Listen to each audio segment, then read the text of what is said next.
Terima kasih, Bapak Ibu. Akan kita mulai pada malam hari ini. Tema kita adalah Brand Strategy for Productivity. Saya ingin membacakan kurikulum vitae dulu dari Ibu Irene. Yang pertama yaitu beliau berasal pendidikan dengan berbagai macam yang sudah diraih selama beberapa tahun yang mereka tekuni, Ibu Irene tekuni. Kemudian di sini yaitu Master Trainer Bradford Indonesia, kemudian Certified Play Therapist Indonesia Internasional UK, kemudian Certified Street Coach Cups Inc.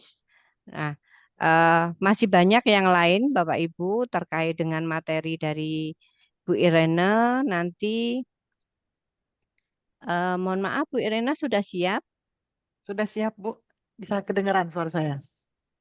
Ya, Ya, kedengaran. jelas ya. Oke. Baik, Ibu silakan dimulai supaya tidak membuang waktu nanti karena sudah malam juga. Oke. Bapak Ibu untuk yang lain minta tolong on cam ya. Baik, silakan Ibu. Oke, saya langsung mulai ya. Selamat malam, Ya, Bapak dan Ibu semuanya. malam. Bu. Malam, Bu Iren. Selamat malam Bu Iren. Malam, Bu Malam. Iren. Selamat malam, Ibu. Oke, Malam, Bu. malam Ibu. Malam. Oke. Hari ini saya tuh diminta untuk membawakan topik ini tentang productivity, tentang produktivitas ya. Eh, Tetapi dalam hal khusus eh, saya ingin membagikan bagaimana sistem kerja otak gitu ya dalam mengenai fokus, kemampuan fokusnya kita, attentionnya kita. Selama ini kita pikir yang sering nggak fokus tuh cuma anak-anak doang gitu ya. Tapi ternyata fokus dan attention itu adanya itu adalah sistem otak gitu dan itu sangat menentukan kualitas dari produktivitas kita. Ya, ada. Jadi semoga nanti hari ini Bapak dan Ibu dapat pemahaman yang lebih banyak tentang fokus dan attention dan bagaimana caranya supaya kita bisa menaikkan produktivitas kita.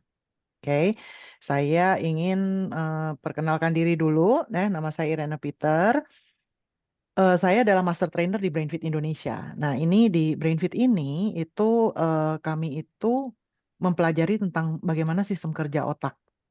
Terus kami memberikan pelatihan kepada anak-anak sih, saat ini adanya anak-anak ya, yang mengalami kendala-kendala dengan fokus, dengan masalah-masalah pembelajaran, dan lain-lain gitu. Jadi dari sinilah gitu saya tertarik sekali dengan bagaimana sistem kerja otak gitu. Kemudian karena berkecimpung juga dengan dunia coaching, maka saya cari gitu ya sertifikasi dan ternyata ada namanya neuro leadership. Jadi mempelajari leadership tetapi dengan memahami bagaimana sistem kerja otak gitu. Jadi senang banget dengan memahami itu menurut saya sangat berguna dan ini hari ini yang ingin saya bagikan kepada Bapak Ibu sekalian ya. Oke.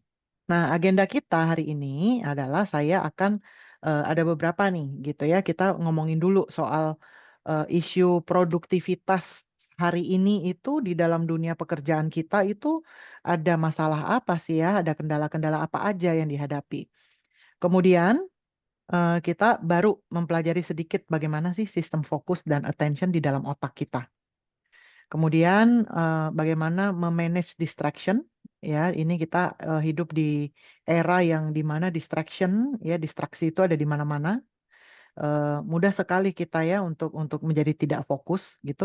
Kemudian kalau kita ngomongin produktivitas tentunya itu ada kaitannya dengan kualitas pengambilan keputusan kita gitu dan ternyata kemampuan fokus dan attention itu sangat mempengaruhi kualitas dari pengambilan keputusan. Jadi kita akan mempelajari tentang decision making. Kita juga akan mempelajari tentang deep work. Nah, namanya ini deep work, padahal sebenarnya itu adalah produktivitas yang memberikan output yang berkualitas. Ya, banyak orang bekerja memberikan output, tapi kurang berkualitas, kurang deep gitu dia bisanya ya. Ternyata karena masalah fokus dan attentionnya gitu. Kemudian terakhir nanti saya akan angkat sedikit tentang isu-isu yang sering dihadapi oleh orang sekarang ya, terutama di era kita gitu, karena anak-anak muda Gen Z ini gitu ya, yang sebenarnya mereka dari kecilnya sudah terpapar dengan teknologi, sangat pandai, tetapi mereka biasanya punya very short attention span atau punya masalah executive function gitu. Itu nanti untuk memahami apakah saya sendiri punya masalah executive function gitu ya, atau apakah anggota tim saya ada yang punya masalah executive function, sehingga apa yang bisa saya lakukan ya untuk membantu meningkatkan produktivitas anggota tim. Oke, kita mulai dengan topik pertama. Key issues with productivity today. Ya, jadi sehari ini di era sekarang ini apa sih masalahnya dengan produktivitas? Nomor satu, ya kita ada 9 poin. Nomor satu itu ini umum lah ya, digital distraction dan multitasking. Ya, ini kita semua kita lakukan lah gitu ya. Saya hanya mau memberikan data saja supaya kita lebih sadar gitu ya, lebih sadar. Eh, jadi ada time management app ya, bikin survei, bikin study di tahun 2020 setelah ia mengumpulkan data dari usersnya. Nah, kemudian dari data itu, apps itu mengatakan bahwa dari situlah dia tahu bahwa the average worker, rata-rata orang bekerja itu, spend, mereka hanya menggunakan 2 jam 48 menit per hari on productive task. Jadi yang benar-benar produktif, yang benar-benar dia dengan the best focusnya itu dari 8 jam kerja nih kita ya, dalam sehari kita dikasih jatah 8 jam. Itu hanya 2 jam 48 menit yang benar-benar produktif sebenarnya ya. The rest of the time sisanya itu adalah pekerjaan-pekerjaan ringan-ringan atau pekerjaan yang mungkin berarti cuman tidak produktif ya, karena loss di mana, loss di distractionnya ya, banyak banyak distraksi, banyak penghalang-penghalangnya gitu ya, sehingga tidak produktif.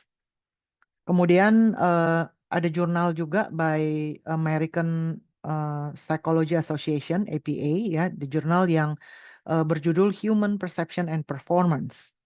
Di situ mereka mengecek bagaimana sih otak itu ya, kalau kita melakukan multitasking. Multitasking tahu ya, di dalam apa, multitasking kita ini seperti sambil buka window satu ada window-window lainnya gitu, itu multitasking. Atau lagi ngerjain satu tapi sambil nanti switching lagi gitu, misalnya saya ada telepon atau saya ngerjain yang lain, nanti saya baru balik lagi gitu ya, belum selesai tapi saya multitasking. Nah, mereka mengecek bahwa multitasking itu ternyata ketika dicek lewat brain scan, multitasking itu mengurangi produktivitas by 40%. Ya, due to the time loss ya, karena kehilangan waktu setiap kali kita switch gitu ya, kita pindah gigi atau kita pindah arah, pindah channel, itu pasti dibutuhkan lagi waktu untuk refocus kembali gitu ya, kemudian untuk mengingat kembali yang terakhir itu apa gitu, dan itu aja sudah buang-buang waktu sebenarnya ya. Jadi switching between task, nah itu mengurangi 40% dari produktivitas. Ini brain facts-nya. Setiap kali kita switch between task, setiap kali saya pindah kerjaan gitu ya, berarti saya memindahkan fokus saya. Maka apa yang terjadi dalam otak saya? Otak saya itu butuh waktu tambahan untuk refocus. Oh, tadi ini kenapa ya? Soal apa? Gitu. Nah, setiap kali otak melakukan proses refocus, berarti mental energi kepake gitu ya. Artinya kalau itu adalah baterai, maka baterainya itu terpakai hanya melakukan proses refocus gitu. Ya, jadi leading to a reduction of, jadi tidak efisien sebenarnya. Ya, kita terlihat sibuk, tetapi kalau kita mau mengukur output, tidak sebagus itu outputnya sebenarnya. Ya, kemudian frequent task switching dengan sering bolak-balik gitu ya, multitasking, sering bolak-balik. Nanti mengerjakan tugas A, pindah lagi ke B, pindah lagi ke C, balik lagi ke A gitu ya. Itu membuat fungsi kognitif kita di dalam otak itu overload ya. Jadi semakin susahlah kita untuk fokus, semakin sulit untuk memproses informasi dengan akurat. Kita pikir kita proses informasi, tapi kalau kita cek kadang-kadang menjadi tidak akurat, gitu ya. Karena kualitas dari mental energinya itu menurun sebenarnya ketika otak itu melakukan switching, ya perpindahan. Jadi tidak bisa menyelesaikan tugas dengan efisien. Nah, sekarang isu yang kedua yang kita hadapi nowadays ya di marketplace. Sering orang-orang itu banyak mengalami burnout ya, bekerja tapi rasanya kayak capek, kayak letih secara mental gitu. Nah, ini biasanya sekarang mulai ada nih remote work ya, ada juga orang-orang yang sekarang WFH gitu atau WFA katanya work from anywhere, nggak apa-apa gitu ya. Nah, biasanya aturan kerja ini yang membuat akhirnya nggak ada batasan yang jelas antara jam kerja, ya, antara urusan pekerjaan, urusan personal, karena merasa bahwa oh ya saya bisa kerja jam berapa aja di mana saja gitu. Ya, jadi remote work itu biasanya membuat kalau nggak ditangani atau diatur dengan sebaik-baiknya, maka itu bisa membuat adanya blurred lines, ya batasan yang nggak jelas. Sehingga akhirnya working hours-nya jadi lebih panjang loh dibandingkan ketika dia berangkat ke kantor aja gitu, jam kerja yang jelas gitu ya. Kesannya seperti dia kerja long hours, tapi kalau kita cek ternyata lebih mudah untuk switching-switching tadi itu gitu, ketika dia eh, bekerja tanpa struktur gitu. Reduce productivity dan akhirnya itu tanpa terasa burnout gitu. Burnout ya. Microsoft Work Microsoft Work Trend Index tahun 2021 itu melaporkan 54% dari karyawannya itu merasa overwork. 39% tuh ngerasa sangat letih, sangat capek kondisinya. Ya, ternyata kalau dilihat dicari penyebabnya karena increase digital communication. Jadi sekarang kini kita sering berkomunikasi ya, tapi lewat digital kan, WhatsApp atau grup-grup komunikasi internal dalam kantor gitu. Kemudian blurred work-life boundaries itu tadi batasan antara mana sih sebenarnya jam urusan pribadi saya, urusan keluarga dan urusan pekerjaan itu agak blur. Ya, dan ternyata tanpa terasa ini kalau diteruskan ternyata terjadi burnout gitu. Dan kalau udah burnout, produktivitasnya pasti berkurang. Kemudian yang ketiga yang terjadi ini sekarang adalah decisions fatigue. Decisions fatigue. Jadi otak kita itu terus-menerus mengambil keputusan ya, setiap kali mengambil keputusan.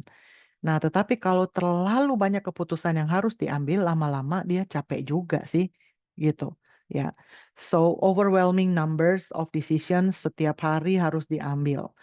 Otak kita ini harus mengambil keputusan mulai dari hal-hal kecil loh.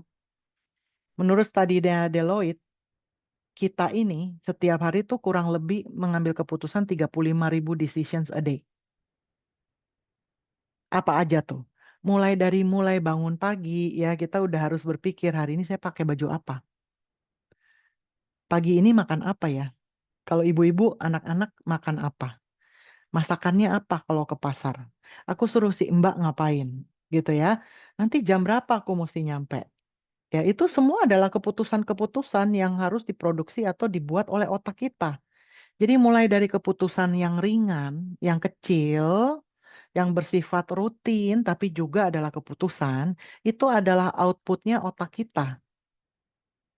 Ya, eh, mulai dari keputusan-keputusan kecil dan ringan sampai keputusan yang berat, yang seperti yang kompleks, yang berkaitan dengan pekerjaan-pekerjaan kita. Tapi itu adalah decisions atau keputusan yang harus kita ambil setiap hari. Dan semakin banyak keputusan yang harus kita buat, semakin terpakailah mental energi otak kita. Ya, so resources itu disebut dengan cognitive resources yang akhirnya jadi letih, jadi capek dan semakin sulitlah untuk fokus biasanya. Ya, nah itu mengenai decision making. Nah, otak kita itu bisa jadi capek. It struggles to make well-reasoned choices. Ya, kalau sudah capek, biasanya kita sudah nggak bisa lagi membuat pilihan-pilihan atau keputusan yang baik, yang tepat. Ya, dan biasanya kalau sudah seperti itu, kita ini cenderung impulsif. Jadi udah malas mikir, terburu-buru aja deh gitu. Atau kalau nggak impulsif, kita cenderung jadinya menunda-nunda gitu. Karena ya nggak bisa ambil keputusan, sulit mikir gitu ya, jadinya menunda-nunda. Dan udah pasti itu reduce focus gitu ya, mengurangi fokus kita. Contohnya nih, Bapak dan Ibu, eh, untuk ngecek nih, benar nggak sih otak itu sebenarnya sangat capek loh mengambil keputusan buat kita setiap hari. Ya, saya mau cerita. Kalau udah hari Minggu, itu kan acara keluarga ya. Habis pulang dari kebaktian gitu, kami ke gereja. Biasanya tuh setelah itu kita tuh akan pergi makan gitu ya, makan bersama-sama gitu. Dan kalau sudah naik ke mobil, pasti kita udah mulai nanya satu sama yang lain gitu. Ayo hari ini mau makan di mana gitu. Nah, saya dan anak saya berdua, jadi kami berempat gitu. Nah, biasanya tuh yang terdengar udah pada diem. Terus nanti kebanyakan jawabnya apa? Terserah, ya. Itu terjadi juga nggak sama Bapak Ibu? Ya, jarang-jarang ada yang bilang, oh aku pengen ke sini. Sekali-sekali lah ada. Tapi biasa kebanyakan terserah gitu. Sampai sering aja kita bilang, nggak ada makan terserah gitu ya. Tapi abis itu tetap susah gitu mikirnya. Oke? Nah, itu pertanda bahwa gini, otak ini itu tuh capek kalau mesti mengambil keputusan. Walaupun tuh keputusan cuman urusan mau makan di mana. Karena gini, untuk menentukan mau makan di mana, dia mesti ngumpulin semua informasi, memilah-milah informasi. Contohnya, misalnya saya berpikir, apa saya mau makan di tempat sushi deh gitu. Terus pikir lagi, oh tapi kan kemarin saya baru makan Jepang ya. Terus, aduh jangan makan yang mentah-mentah deh. Sushi kan mentah-mentah, kan katanya nggak bagus. Tapi kalau nggak apa lagi ya gitu. Jadi kayak banyak kan yang dipertimbangkan gitu. Dan setiap hal yang kita pertimbangkan itu memakan baterai kita, mental energy.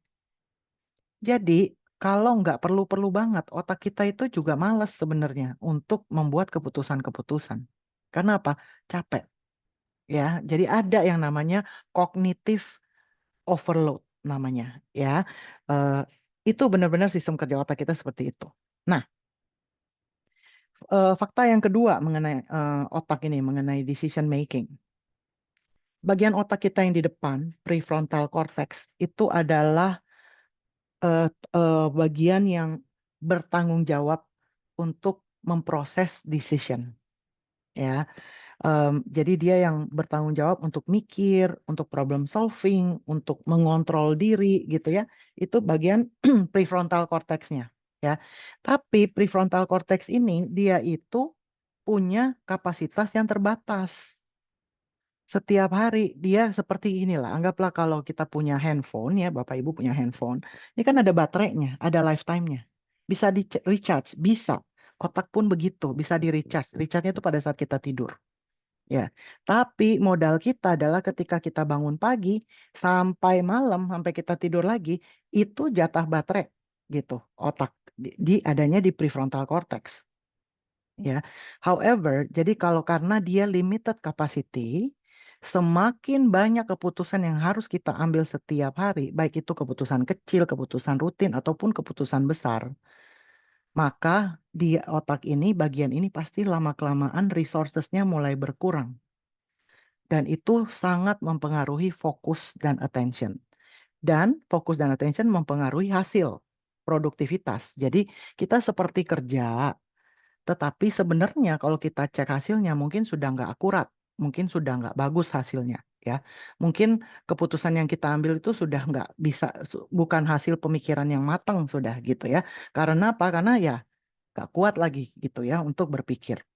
Oke, jadi high quality decisions semakin sulit untuk kita lakukan. Prinsip kerja otak, ya. Kemudian yang keempat, hari zaman sekarang ini information overload, ya.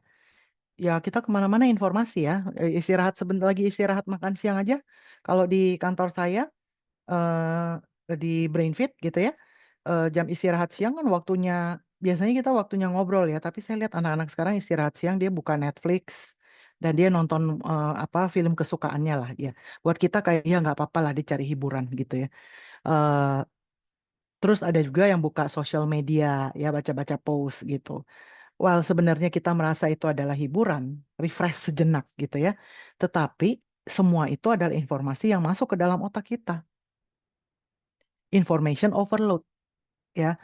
Jadi waktu istirahat makan siang ketika kita swipe social media atau kita baca-baca gitu ya, itu informasinya masuk. Jadi sebenarnya itu bukan otak diistirahatkan, tapi malah otak itu semakin banyak input yang masuk ke dalamnya. Nah, otak itu seperti information processing engine sebenarnya. Input apa yang kita lihat, kita dengar, dan kita rasakan itu masuk, kita terima, diproses oleh otak kita, yang nggak berguna dibuang gitu ya, informasi yang tidak relevan, tidak berguna dibuang, disingkirkan. Tapi setelah itu ada yang harus kita berikan yaitu output. Nah, tapi kalau inputnya nggak kita jaga, semuanya kita telan, maka processing otak kita ini menjadi berat. Oh, saya cuma nonton sosial media, cuma lihat sosial media aja kok, ngapain itu berat? Ya bagi kita itu nggak berat, tetapi buat otak kita ini adalah mesin yang harus mengunyah informasi gitu ya. Dia kepake, walaupun kepake 0,01% gitu misalnya, 0, tapi baca lagi post berikutnya 0,02%, habis baterainya. Begitu selesai makan siang, jam 3 kita harus meeting, harus mikirnya panjang-panjang, baterainya sudah tersisa sedikit gitu karena kita nggak manage banyaknya informasi yang boleh masuk ke sini. Oke, dan itu mempengaruhi apa? Mempengaruhi output. Ini produktivitas. Kalau ininya ngadat atau ininya sudah nggak kuat berproses, pasti hasilnya pasti terpengaruh. Ya, oke. Jadi itu nowadays kenyataan yang kita hadapi itu adalah information overload. Kalau kita sadar akan hal ini dan kita ingin menjaga fokus dan attention kita, maka kita juga perlu menjaga banyaknya informasi yang kita masukkan ke dalam otak kita. Mana yang perlu, mana yang nggak perlu. Nomor 5. Nah, orang-orang zaman sekarang ya, bukan hanya Bapak Ibu, saya juga gitu ya, lack of focus. Memang kalau dicek kemampuan fokusnya itu sudah tidak sepanjang dan sedip ya, sekuat orang-orang zaman dulu gitu kayak misalnya kayak mungkin saya 10 tahun yang lalu itu beda sama kemampuan fokus saya sekarang. Kenapa begitu? Ya itu karena lifestyle kita ya, tuntutan dari pekerjaan kita yang menggunakan banyak digital gitu. Nah, lack of focus membuat kita agak sulit gitu untuk melakukan pekerjaan yang namanya deep work. Berpikir dengan berkualitas. Fokus, benar-benar fokus, deep sekali berpikirnya gitu ya. Itu berat gitu, karena ini butuh banyak tenaga. Oke, dan sekarang culture kita itu adalah harus selalu always on gitu ya. Kalau hal-hal urgent memang memang WFH, tapi kalau urgent kan harus respon terus di communication apps. Jadi mau nggak mau ya selalu always on gitu sebenarnya, selalu distracted.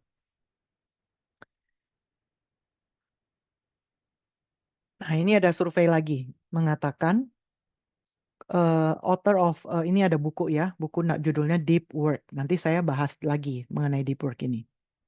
Knowledge worker, jadi orang-orang yang menggunakan knowledge ya, pekerja-pekerja knowledge worker. Jadi bukan orang yang menggunakan banyak fisiknya ketika bekerja ya. Itu eh, ternyata mereka itu menghabiskan 60% dari waktunya melakukan shallow task. Mereka kerja sih, tapi kerja-kerjaannya yang dia lakukan itu shallow. Shallow task itu seperti apa?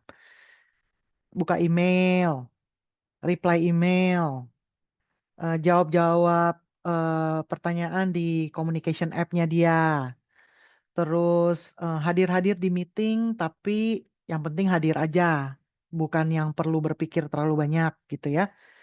Eh, jadi 60% habisnya buat kelihatannya kerja, tetapi sebenarnya itu hanya shallow task. Ya, hanya pekerjaan-pekerjaan ringan. Nah, survei by Asana di tahun 2022, 58% orang-orang yang bekerja di tahun itu, gitu ya, sama. Ini survei yang berbeda lagi sama surveinya Cal Newport, tapi dua-dua melaporkan kurang lebih sama. Cal Newport menemukan 60%, ya, waktu yang kita pakai itu sebenarnya terbuang buat kerjaan-kerjaan yang shallow. Kemudian survei by Asana di tahun 2022 mengatakan ini 58%, ya kurang lebih sama lah, 58 dan 60 gitu ya. Nah, masalah apa lagi nih yang kita hadapi? Masalah menunda-nunda, procrastination. Itu kan sangat mengganggu produktivitas ya. Lack of motivation, procrastinate gitu. Nah, itu biasanya dikatakan procrastinate itu berarti saya tuh males gitu ya, orangnya males. Tapi kemudian para psikolog, para researcher itu berusaha untuk mencari tahu apa sih yang menyebabkan orang-orang itu cenderung menunda-nunda. Dan ditemukan salah satunya itu sebenarnya adalah karena emosinya, justru karena perasaan dan emotions, bukan karena malesnya gitu. Semakin dia stres dan anxiety, cemas gitu ya, semakin dia merasakan itu, maka semakinlah besar kemungkinannya dia menunda-nunda sesuatu, ya. Nah, survei lagi tahun 2021 dikatakan 88% ya, orang mengakui bahwa iya, rata-rata waktu yang mereka buang dengan dari menunda-nunda, kayak ntar dulu lah, ntar ini sebentar deh, 15 menit lagi deh gitu. Aduh, saya bikin kopi dulu lah gitu. Saya ngobrol dulu lah sebentar sama si A, si B, si C, padahal di luar jam istirahat loh ya, gitu ya. Kalau di total itu kurang lebih, walaupun 8 jam kerja, kurang lebih 1 jam itu kebuang karena proses menunda-nunda itu. Ya, leading to akhirnya project terdelay ya, padahal kalau 1 jam sehari itu seminggu tuh berarti 5 jam. 5 jam kali 2 minggu itu sudah 10 jam. 10 jam kalau ngerjain project sudah bisa selesai project satu gitu ya, misalnya ya. Jadi eh, akhirnya unmet deadlines ya, tertunda lah deadline-nya. Biasanya begitu tanpa terasa. Itu ternyata karena procrastination. Terus lagi nih masalah saya juga di sini. Meeting overload. Ya banyak rasanya perlu koordinasi ini, koordinasi itu gitu ya. Akhirnya kadang-kadang saya mendengar apa teman-teman yang coaching juga gitu atau yang berkonsultasi kadang aduh banyak banget meeting yang harus dihadiri. Nah, Harvard Business Review mengatakan bahwa sejak pandemik entah kenapa gitu ya, ternyata jumlah meeting itu meningkat 13%. Tetapi kalau dicek itu hanya 33% lah meeting itu yang produktif. Yang lain itu dianggap tidak produktif. Jadi jumlah meetingnya tambah banyak, tapi dari jumlah meeting tersebut sebenarnya hanya sepertiga yang dianggap itu beneran produktif. Selebihnya meeting tapi nggak produktif. Nah, tapi harus dihadiri kan oleh kita gitu, oleh orang-orang gitu ya. Dan itu sudah mengurangi jam produktifnya mereka karena hadir di meeting. Tadi dikatakan meeting itu kan adalah bagian dari shallow task ya. Artinya pekerjaan sih, tapi pekerjaan yang sebenarnya nggak terlalu produktif gitu. Oke, nah ini meeting, kemudian eh, ini lagi yang tadi ada study by author AI ya. Dikatakan bahwa kalau dicek, ditanyakan gitu profesional tuh rata-rata seminggu berapa jam sih meetingnya? Waduh, ngeri banget nih ya. Ternyata tuh rata-rata 18 jam loh per minggu dihabiskan untuk meeting. Bahkan kalau yang manajer lebih dari itu kadang-kadang. Ya meeting apa aja, mau meeting berdua doang, atau meeting small group, atau meeting besar, meeting apapun gitu. Pokoknya banyak sekali yang dihabiskan buat meeting. Nah sekarang kita perlu lihat meeting itu sebenarnya produktif apa enggak gitu ya. Kemudian yang terjadi lagi sekarang banyak terjadi adalah workplace stress. Jadi mulai banyak nih pekerja-pekerja yang malah Gallup ya, Gallup yang melakukan reportnya di Global Workplace 2022. Ketika melakukan surveinya mereka mengatakan menemukan bahwa 44% karyawan worldwide ya, global di seluruh dunia itu melaporkan bahwa mereka rasanya stres on a daily basis, ya rasa stres. High stress level mereka itu kebanyakan disebabkan karena mereka merasa ada unfair treatment dan unmanageable workloads. Jadi rasanya kayak kok kerjaannya workloads-nya banyak banget sampai mereka nggak bisa handle gitu. Pertanyaannya adalah workload-nya yang banyak atau sebenarnya attention fokusnya sudah mulai drop sehingga workload itu terasa banyak. Padahal sebenarnya yang menurun itu adalah kapasitas kemampuan mereka di dalam bekerja dan being produktif gitu ya. Terus tapi juga stresnya juga karena lack of managerial support, orang manajernya juga stres kali ya, underscoring the importance of nggak terlalu perusahaan jadi lupa atau belum mementingkan well-being atau mental health di tempat kerja gitu. Tapi salah satunya kita hari ini ngebahas tentang workloads atau produktivitas. Nah, kemudian problem ini yang terakhir ya, lack of setiap kita itu mungkin kalau dicek ada adakah orang yang sangat mahir banget atau menguasai sekali time management skill. Ya, kalau kita nggak menguasai proper time management strategi, maka pasti terasanya workload-nya banyak gitu, nggak bisa dihandle dengan baik. Efeknya stres meningkat. Ya, kemudian agak kerja jadi harus overtime gitu. Em, kalau kerjanya overtime, kalau awal-awalnya nggak apa-apa, tapi kalau akhirnya berlangsung begitu terus selama berbulan-bulan, sampai setahun, sampai akhirnya menjadi terbiasa itu sebenarnya bukan kerja lebih giat, tapi udah pasti akan terjadi lower productivity. Ya, jadi tantangannya sekarang adalah bagaimana? Ya, pelajari time management skill-nya, ya, supaya produktivitas bisa meningkat tanpa perlu em, menambah jam kerja gitu ya. Ini adalah tantangan kita, challenge tapi menarik juga. Kalau kita punya kemampuan brain yang kuat, fokus attentionnya bagus banget, maka kita akan bisa mampu untuk punya produktivitas yang tinggi tanpa perlu mengorbankan banyak hal-hal pribadi. Em, ada berapa banyak sih profesional yang belum memiliki kemampuan time management yang bagus? LinkedIn melakukan surveinya di tahun 2019. Menurut LinkedIn, 82% profesional itu belum menggunakan time management system yang efektif. Ya, jadi ini menyebabkan roadblocks ya, masalah di produktivitasnya karena mereka memanage schedule-nya poorly. Mereka manage schedule-nya nggak begitu efektif. Prioritasnya kapan dan lain-lain tuh nggak begitu ke manage dengan baik gitu.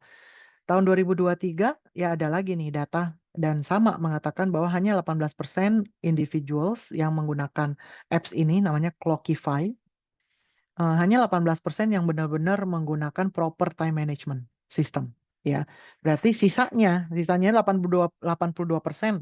Angkanya klik ya sama LinkedIn punya data survei, berarti belum menggunakan time management system yang proper. Oke, jadi sekarang ada di summary. Jadi key challenges apa aja sih yang kita hadapi with productivity today ya di era kita sekarang? Yang pertama tadi digital distraction, multitasking itu yang kita lakukan gitu ya. Kemudian nggak ada kejelasan gitu antara garis waktu kapan bekerja, kapan waktu pribadi, kapan waktu untuk ngapa-ngapain semua bercampur aduk lah gitu ya. Dan akhirnya mengalami burnout. Nggak disadari aja burnoutnya, tetapi tanpa dia sadari kualitas pekerjaannya menurun. Gitu. kualitas pemikirannya menurun. Ya. Kemudian yang ketiga adalah decision fatigue. Ya. Kemudian information overload karena digital eranya kita. Eh, Berkurangnya kemampuan fokus dan attention untuk orang-orang yang hidupnya di zaman ini. Itu masalah kita bersama ya. Kemudian suka menunda-nunda, lack of motivation, itu masalah produktivitas. Kalau nggak terjadi pada saya, mungkin terjadi pada anggota tim saya gitu. Kemudian meeting overload ya, urusan-urusan meeting tadi, workplace stress dan mental health issues. Kemudian orang-orang yang mungkin belum bisa menggunakan time management system yang proper. Oke, itu kendala kita. Oke, Mbak Ida, ini kita saya pengen ini nih, total ada berapa orang ya? Saya pengen masuk ke dalam diskusi kelompok. Hmm, baik, Ibu. Ah, ah. Tapi Waktu kelompoknya, untuk mm-mm.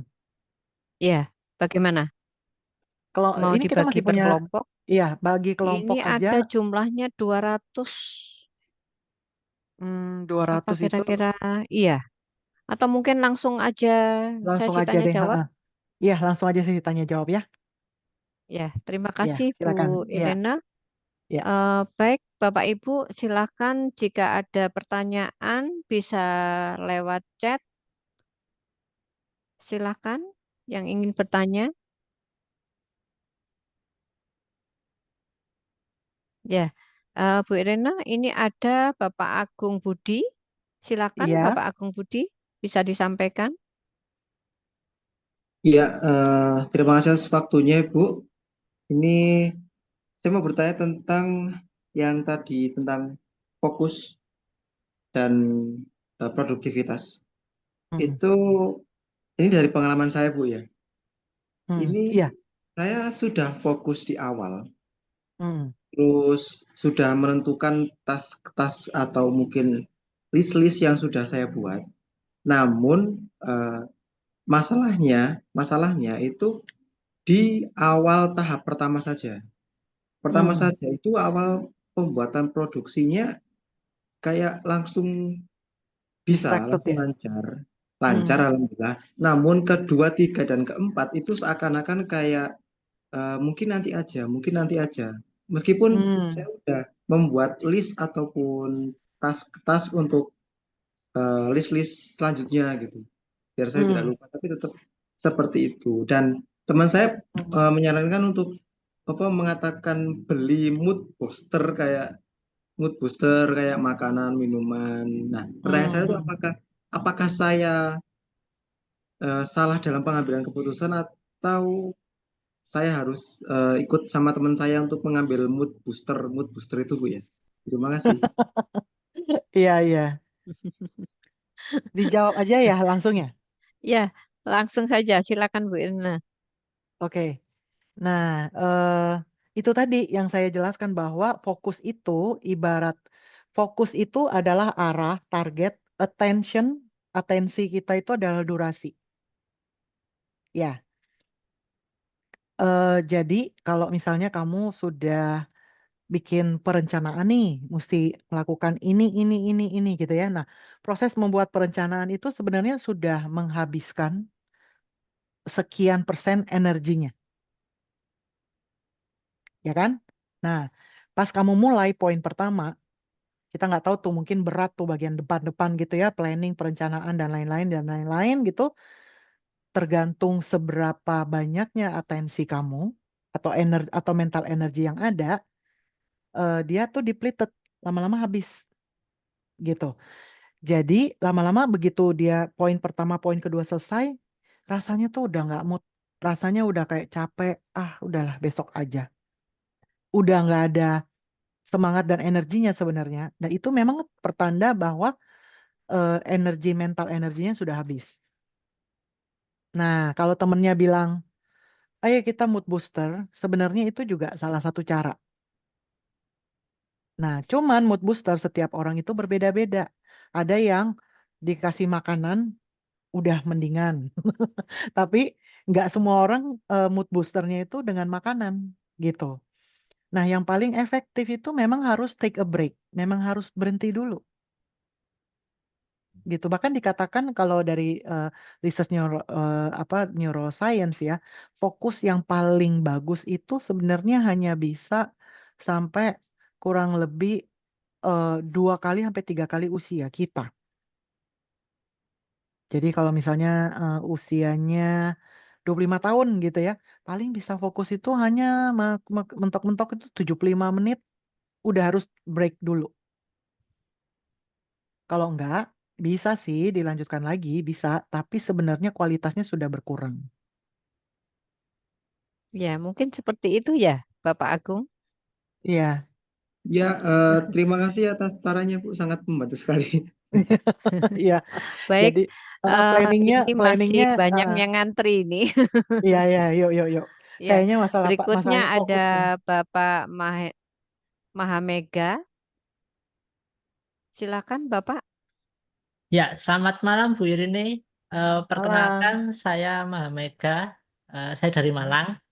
Hmm. Eh, Sebenarnya pertanyaan saya sama Bapak Agung tadi itu mirip-mirip.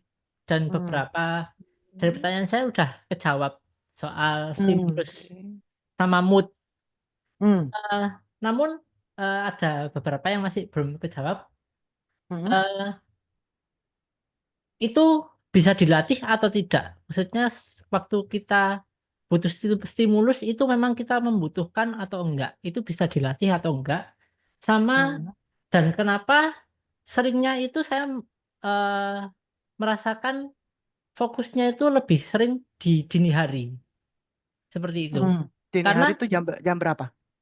eh, di atas jam 1. Saya ini saya kan juga lagi proses skripsi. Hmm. Jadi kemarin waktu mengerjakan itu kendalanya di situ. Saya eh, beberapa pekerjaan sedang dikerjakan juga, terus juga bingung mengerjakan skripsi, eh, Hmm. bingung bagi waktunya. Ternyata setelah sudah saya rencanakan Hmm. dan sudah dikerjakan satu-satu, memang ternyata jawabannya tadi kita dia lelah di Hmm. situ. Ya jadi yang Hmm. pertanyaan tadi itu bisa dilatih atau enggak, sama kenapa kok lebih fokusnya seringnya di dini hari. Terima kasih. Wah, Hmm. ini Ya. semakin banyak yang bertanya ini. Oh, nanti terpaksa mesti Langsung dijawab dipilih dulu. atau Ya. ditampung dulu yang satu karena ada Lah, kemiripan dari yang pertama, kayaknya langsung Bu dijawab Irena? aja. Langsung dijawab Langsung aja aja, ya. silakan. Nanti kalau yang Ya, pertanyaannya mirip berarti nggak usah ditanyakan lagi ya. Oke. ya, Jadi dengan siapa nih? Mahamega ya. Em, ya, Mbak Mega. hmm. Kalau soal kenapa saya on-nya itu baru dini hari. On-nya baru dini hari itu cuma masalah kebiasaan. Jadi artinya kalau on-nya jam 1 sampai jam 3 gitu ya, sampai jam 4 baru on gitu. eh, Terus kita teruskan lagi, maka dia akan terus seperti itu.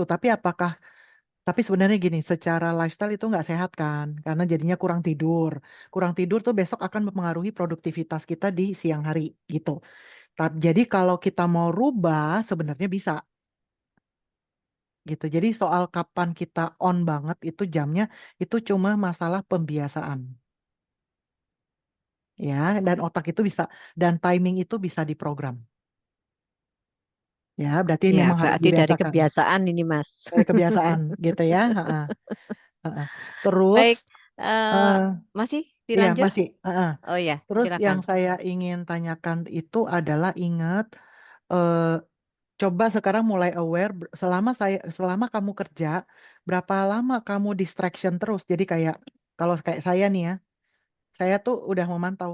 Habis 15 menit saya mesti berhenti, saya mesti cek WA. Padahal belum tentu nunggu berita orang. Tapi udah jadi kebiasaan. Nah, itu tuh distraction, itu yang disebut dengan switching. Nah, semakin sering saya switch, semakin cepat lelah gitu. Jadi salah satu tips yang diberikan tuh adalah matikan semua notification. Dan resist temptation. Jadi kalau kita memang pertanyaan tadi bisa dilatih nggak? Sangat bisa dilatih. Yaitu kita harus matikan notification begitu muncul keinginan untuk mau ngecek, padahal bukan lagi nyari apa-apa sih. Itu saya sangat sadari banget. saya menahan diri untuk enggak, handphonenya saya taruh jauh gitu ya, karena kalau di depan saya pasti bawaannya mau ambil aja gitu. Ya, kayak gitu. Ya, oke, thank you. Baik, terima kasih. Eh, untuk selanjutnya ada Bapak Rudi. Silakan. Oh, baik, terima kasih Ibu. Salam kenal Bu Irin, saya Iya, Rudi urutnya dari dari atas. Pontianak. Oh, Ya. mana lagi Eh, ya? saya tertarik dengan pembahasan tentang prefrontal cortex tadi karena Oh, kami di sekolah juga lagi getol membahas oh, tentang Ibu bagaimana Suci. kita melatih prefrontal cortex. Tadi dikatakan prefrontal cortex itu ada batasan, akhirnya ada kelelahan di situ. Nah, Hmm, kalau kami pembahasan di sekolah itu prefrontal cortex itu ada kaitannya dengan executive function skills, di mana di hmm, situ bisa memanage, kemudian ada tiga yang utama itu ada mengenai working memory, inhibitory control, dan cognitive flexibility. Jadi eh, dalam pembahasan tadi saya merasa bagaimana kaitan dari kelelahan tadi dan hmm, membuat decision tadi di hmm, sebagai pengaruh dari apa prefrontalnya capek dengan hmm, orang-orang yang sudah terlatih executive function skill-nya tadi. Karena kalau saya pribadi, terus terang hmm, ketika saya overload pekerjaan itu saya memang menggunakan sistem time out. Jadi saya time out dari pekerjaan hmm, satu, saya cari ke pekerjaan yang saya rasa lebih menyenangkan buat saya. Misalnya eh, saya ada kerjaan yang administrasi, tapi ada juga saya harus bantu desain banner. Jadi hmm, saya berpindah dari yang tadinya eh, sangat sistematis, saya pindah ke yang grafis. Dan hmm, nanti saya hmm, balik lagi. Itu hmm, terus terang saya tidak merasakan burnout sih. Saya pribadi hmm, sih tidak hmm, merasakan hmm, burnout. Tapi hmm, saya merasakan ketika saya selesai di grafis, saya merasa saya lelah di grafis, saya balik lagi ke yang sistematis itu. Tadi itu saya masih bisa pindah. Jadi saya shiftingnya masih hmm, jalan gitu. Itu hmm, mungkin saya butuh sedikit penjelasannya sih Bu, bagaimana sih kaitan tadi ada decision making yang sampai akhirnya sulit membuat high quality decision dengan hmm, eh, hmm, fungsi prefrontal cortex yang harusnya kalau dia terlatih di executive function skill-nya itu berarti harusnya quality daripada decision itu nggak akan menurun jauh, biasanya seperti itu sih. Mungkin ke ya, arah itu ya Bu. ya, Terima ya. kasih. Thank you. Makasih, Pak. Pak Rudi, kalau lagi handle satu pekerjaan, misalnya apa itu tadi yang agak berat? Misalnya saya susun kurikulum sekolah Bu. Ya, misalnya susun kurikulum. Waduh, itu berat sekali, itu deep work. Ya, Hmm. eh, berapa lama sebelum akhirnya, aduh udah capek, switch ke desain gitu. Itu berapa lama? Saya biasanya kurang lebih 2 sampai 2,5 jam. Itu sudah cukup. Jadi artinya Pak, dan selama 2 sampai 2,5 jam ketika Pak Rudi susun kurikulum, Pak Rudi tidak ke distracted kiri kanan dengan buka handphone, lihat sana, lihat Em, sini. Masih ada balas WA dari orang tua juga kadang. Cuma frekuensinya enggak Ah, rutin. Mungkin dalam 1 jam itu hanya 1 kali. oh ya, ya, ya. Itu sudah deep work, Pak. Jadi that's why Bapak bilang Bapak nggak ngerasa fatigue karena itu sudah cara yang tepat. Dan memang artinya deep work and then nanti terakhir itu aku ngejelasin sistem otak. Itu sudah deep work, kemudian yang fokus banget setelah itu Pak Rudi switch ke desain. Desain itu Mm-mm. mengaktifkan network otak yang berbeda, network kreatif yang sistemnya berbeda sama yang tadi ketika mikirin kurikulum. Mm-mm, Dan mm-mm. mengerjakan desain beberapa saat setelah itu baru balik lagi gitu kan? Iya, iya. Iya, dan saya mau katakan ya itu yang ideal. Oh. Makanya di situ saya nggak ngerasa burnout gitu ya, Bu ya. Iya, iya, Oh, oke, oke, oke. Jadi gitu ya. ada Oke, jawaban. yes. Oke, makasih Baik, Ibu. terima kasih Makasih. Iya, Bapak. Kita lanjutkan lagi, Ibu. iya, lanjut Paling ya. enggak ini saya ambil dua saja karena Mhm, sebetulnya banyak. Nanti mhm. yang sebagian kita ambil di sesi di belakang, ya. Iya, oke. Setelah Ibu pemaparan kembali. Mungkin ini Ibu Suci dulu karena tadi saya lihat lebih awal sebelum adanya Bu Ani. Silakan Bu Ya. Suci. Baik Ibu, terima kasih. Terima Ya, kasih atas sama-sama. waktunya. Salam kenal Sama-sama Ibu Bu, Irene. salam Iya, kenal Bu Ya, Suci. saya silakan. mengikuti IG-nya Ibu. Oh Saya ya, lirik di IG-nya luar biasa, sangat menarik sekali. Ibu, iya makasih. tadi Ibu sempat mengini tentang Galup. Kemarin kami juga ada apa itu tes Galup dari Ibu Armenia. Dari sekian banyak yang mengikuti itu, saya lihat banyak yang di kekuatannya strategi. Artinya orang-orang strategi itu orang-orang yang pemikir, analitis, seperti itu.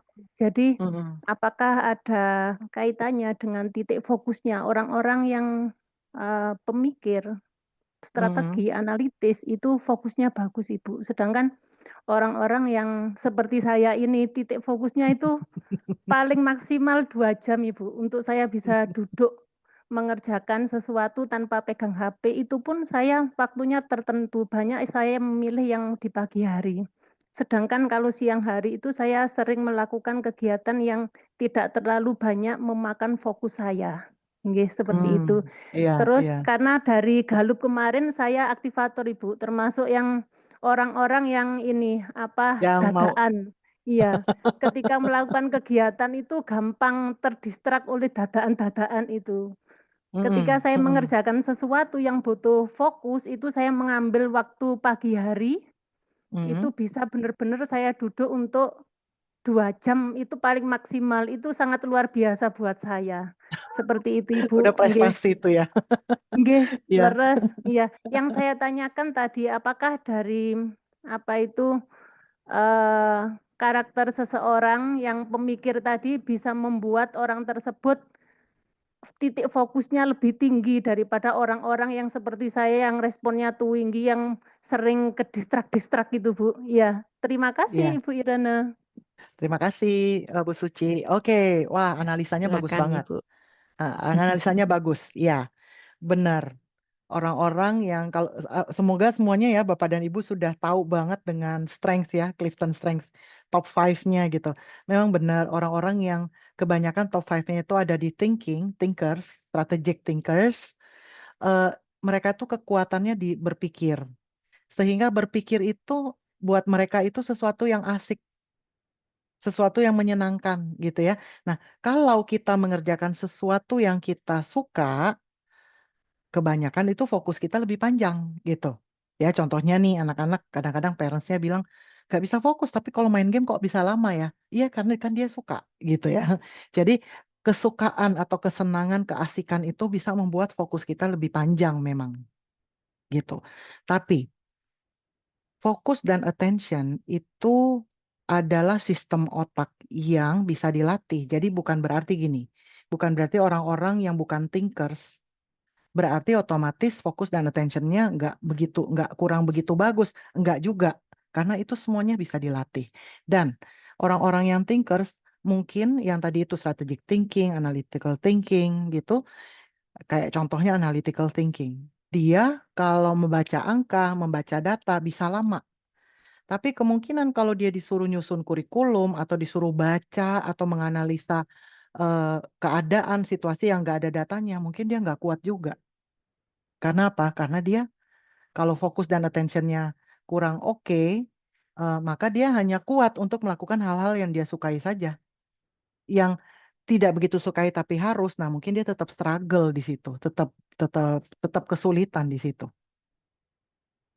Ya, cuman memang karena dia sudah terlatih dengan deep work, biasanya fokus attention-nya itu lebih bagus lah gitu secara natural. Gitu. Nah, nanti soal Ibu bertanya, saya nih aktivator, tapi saya bisa fokus 2 jam. Sebenarnya 2 jam saja sudah bagus kok, Bu. Itu sudah deep work, itu sudah cukup buat deep work. Dan kenapa kok saya bisanya di pagi hari? Memang benar, karena nanti nih saya akan jelaskan lagi bahwa memang otak kita itu, prefrontal cortex kita itu ada jamnya. Dan kalau kita tahu jamnya, maka ketika kita plotkan pekerjaan-pekerjaan yang butuh kemampuan fokus dan attention yang banyak, kita tahu naruhnya di jam-jam berapa aja gitu. Ya, nanti kita masuk ke materi berikut. Baik, Terima kasih Bu Suci. Satu lagi Bu Irina Iya, oke. dengan Bu Ani. Bu Ani ada? Tidak ada. Baik, kalau tidak Oh, ada ada, Bu. saya lanjut. Ada Ada. nih, ada. Oh, iya, silakan. Ya, baik, Bu Irina mau tanya. Tadi yang Ibu sampaikan mengenai apa challenge di dunia pekerjaan saat ini kayak relate sekali Bu dengan kehidupan sekarang ya, dan saya juga Hmm. pernah terjebak dalam situasi seperti itu gitu. Nah, ini satu hal yang menarik perhatian saya adalah ini Bu, bagaimana mempertahankan mental health kita dan menjaga balance antara kehidupan pekerjaan dan personal. Apakah ada tips atau strategi yang bisa diterapkan supaya um, pekerjaan tetap produktif, tapi juga kita tetap waras Bu dalam bekerja seperti itu Bu? Iya, iya, iya. Eh, ini sebenarnya topik yang agak berbeda kalau mental health gitu ya. Tapi saya dengan cepat aja kali ya mengatakan bahwa kasih tips bahwa kita tuh harus belajar untuk set clear, kalau bahasa Inggrisnya clear boundaries, batasan yang jelas gitu. Ya, jamnya kerja, ya kerja. Sudah selesai kerja, memang saya memutuskan untuk memang mau nambah karena saya suka pekerjaan ini, saya biarin deh, saya sering di luar jam kerja tetap ngerjain kerjaan karena suka, karena menikmatinya gitu. Bukan karena stres gitu ya. Nah, tapi kalau memang nggak bisa, ya nggak bisa. Itu harus clear boundaries. Tapi gini, kadang-kadang kita merasa bersalah. Akhirnya kita kerjakan juga di luar jam kerja. Kenapa? Karena sebenarnya yang mestinya saya selesaikan di jam kerja, saya banyak distraction juga gitu. Jadi kalau misalnya kita benar-benar komit untuk tidak ke distract, untuk benar-benar memberikan produktivitas yang terbaik selama jam kerja, maka kita berhak untuk membatasi memberikan batasan yang jelas antara ketika bekerja dan ketika enggak bekerja gitu. Ketika urusan hubungan waktu buat keluarga dan pribadi gitu. Ini butuh apa ya? Kayak disiplin sih. Butuh disiplin dan kemampuan untuk set clear boundariesnya. Ya, oke.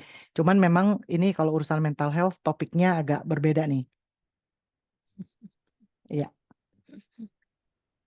Baik, untuk sesi pertama materi kita akhiri dulu eh, pemaparan kembali dari Ibu Irene Peter. Untuk Bapak Ibu yang lain yang sudah ingin bertanya dan sudah raise hand, mungkin kita buat nanti sesi kedua. ya. Baik, Ibu Irene, Mm-mm. silakan dimulai untuk sesi kedua, sekitar 30 menit. Iya. Nanti tolong diingatkan ya Bu, misalnya saya lewat Baik, waktu. baik Ibu. Iya, oke. Nah, saya mau jelaskan sedikit tadi, fokus dan attention are critical to productivity, itu kita sudah tahu ya. Nah, fokus and attention itu dua hal yang berbeda ya. Fokus itu adalah arah kemana kita mengarahkan eh, attention kita, fokus kita ya. Jadi saya gambarnya di sini seperti tanda panah, itu kita arahkan ya. Nah, kalau attentionnya itu tuh adalah durasi, sustainability, bertahan berapa lama gitu. Jadi saya arahkan ke satu topik atau ke satu buah pemikiran dan berdiam di situ selama berapa lama. Itulah attention ya. So focus and attention dua hal menjadi satu, tapi adalah dua hal yang berbeda. Kalau kita nggak fokus, kita nggak bisa mengarahkan, maka dengan mudahnya fokus kita itu berpindah-pindah karena nggak bisa kita pakemin gitu ya. Artinya kalau tadi Pak Rudi bilang executive function itu ada di dalamnya ada eh, inhibition tuh ngerem, jadi impulse control gitu ya. Artinya fokusnya begitu mau belok kita kita kembalikan gitu ya. Itu inhibition namanya ya. Without focus, maka energi kita itu bakalan kebuang-buang ke kiri ke kanan karena kita sibuk switching arah gitu. Ya, terus Kalau kita bisa fokus mengarahkan ke satu topik tertentu, itu conserve cognitive resources. Jadi dia irit baterai gitu.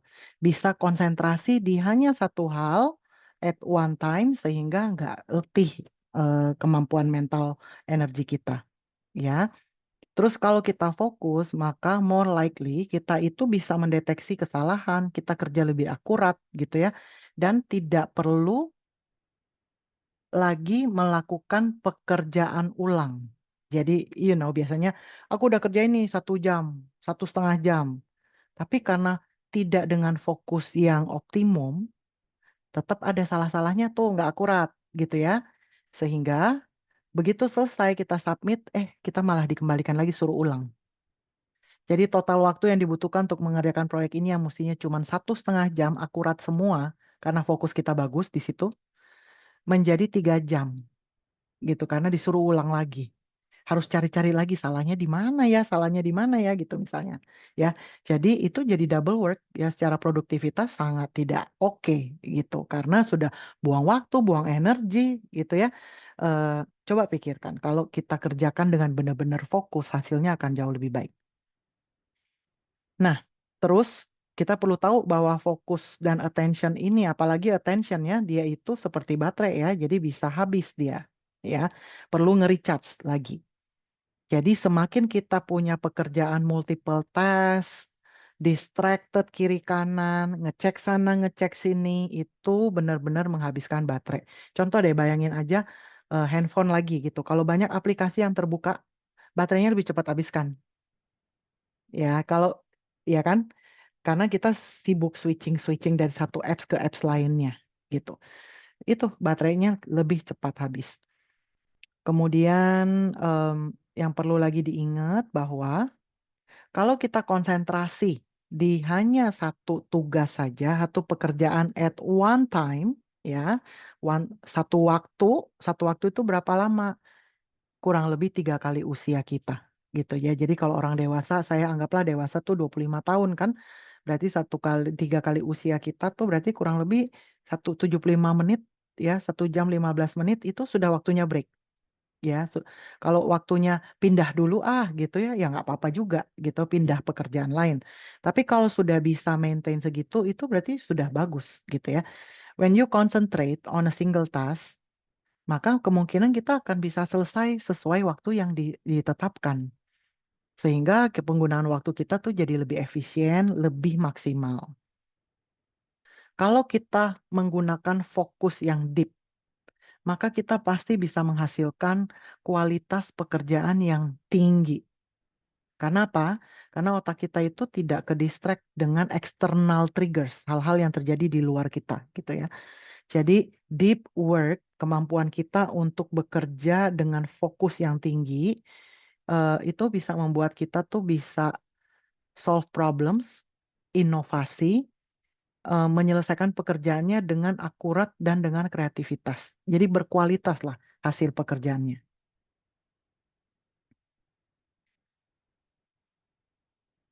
Ya, ini jadi saya ini hanya menggambarkan bahwa distraction yaitu membuat kita switch ke kiri, ke kanan, nanti balik lagi, nanti coba ngelihat itu, balik lagi, ngelihat itu, balik lagi. Jadi kayak pendek-pendek aja kita udah pindah lagi, nanti balik lagi gitu ya.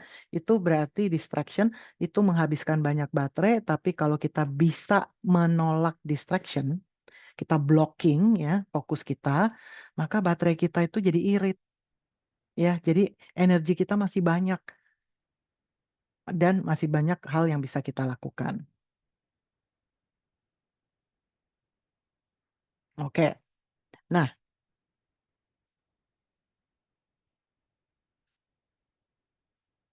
bentar ya. Ini survei lagi ya mengatakan bahwa kalau kita berada di lingkungan yang highly distracted,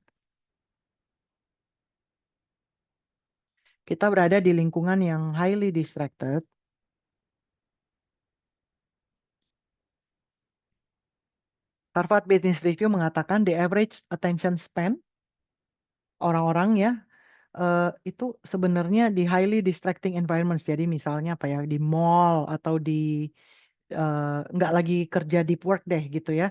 Itu katanya rata-rata 6 sampai 8 seconds aja. Jadi ya itu yang digunakan oleh apa ya, social media, content creator untuk menarik perhatian orang. Ya kalau bisa jangan lebih, kontennya itu jangan lebih dari sekian detik gitu. Karena orang itu akan sudah berpindah ke post berikutnya, sudah akan scroll up gitu ya. Itu 6 sampai 8 detik gitu. Dan ini especially evident ya, benar-benar terbukti banget in the context of multitasking dan device usage ya. Jadi coba deh kalau misalnya Bapak Ibu buka TikTok ngelihat satu post, coba dihitung berapa detik sebelum akhirnya kita scroll lagi. Udah next, next, next gitu ya. Jadi semakin, by the way, semakin kita sering berlatih seperti itu, maka attention span dan fokus kita pun juga semakin memendek gitu ya. So usahakan kalaupun kita ingin membaca atau melihat sosial media atau apapun buat hiburan aja boleh, tapi biasakan itu melihat konten yang untuk dipikirkan gitu. Jadi bisa lebih panjang. Yaitu latihan fokus kita. Oke. Nah, jadi apa yang menyebabkan attention span kita jadi decline? Yang pertama adalah lifestyle kita, kebiasaan kita. Kita sering multitasking tanpa kita sadari. Kita sering tanpa kita sadari kita cari-cari lah informasi-informasi gitu ya, nonton apa aja yang ada. Kita anggap itu hiburan, cuma informasi asal lewat menurut kita, tapi oleh otak kita itu semua adalah sesuatu yang perlu dia proses kan masuk ke dalam otaknya gitu ya. Terus cara kita menggunakan sosial media, waktu tidur kita, habit ya, yang kita kita bentuk, lack of exercises, kurang gerak ya, kurang exercise itu lifestyle dan itu semua mengurangi attention span pelan-pelan gitu ya. Kemudian yang kedua, yang bisa mengurangi attention span itu adalah jika kita punya psychological issue. Misalnya pernah ngalamin trauma, atau kita punya emotional issue ya, sering cemas, sering khawatir, dikit-dikit kagetan gitu, dikit-dikit khawatiran. Nah itu pasti orang yang attention span-nya juga rendah gitu ya, kecil. Karena itu memperkecil window-nya, jendelanya.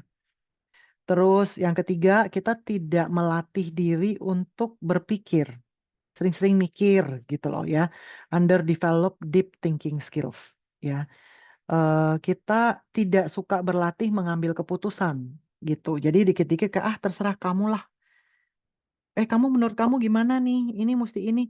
Udahlah terserah gitu. Jadi kayak memang decision making itu capek, tetapi harus kita latih juga gitu. Kalau kita nggak latih, akhirnya itu membuat kita ini attention span-nya pendek gitu.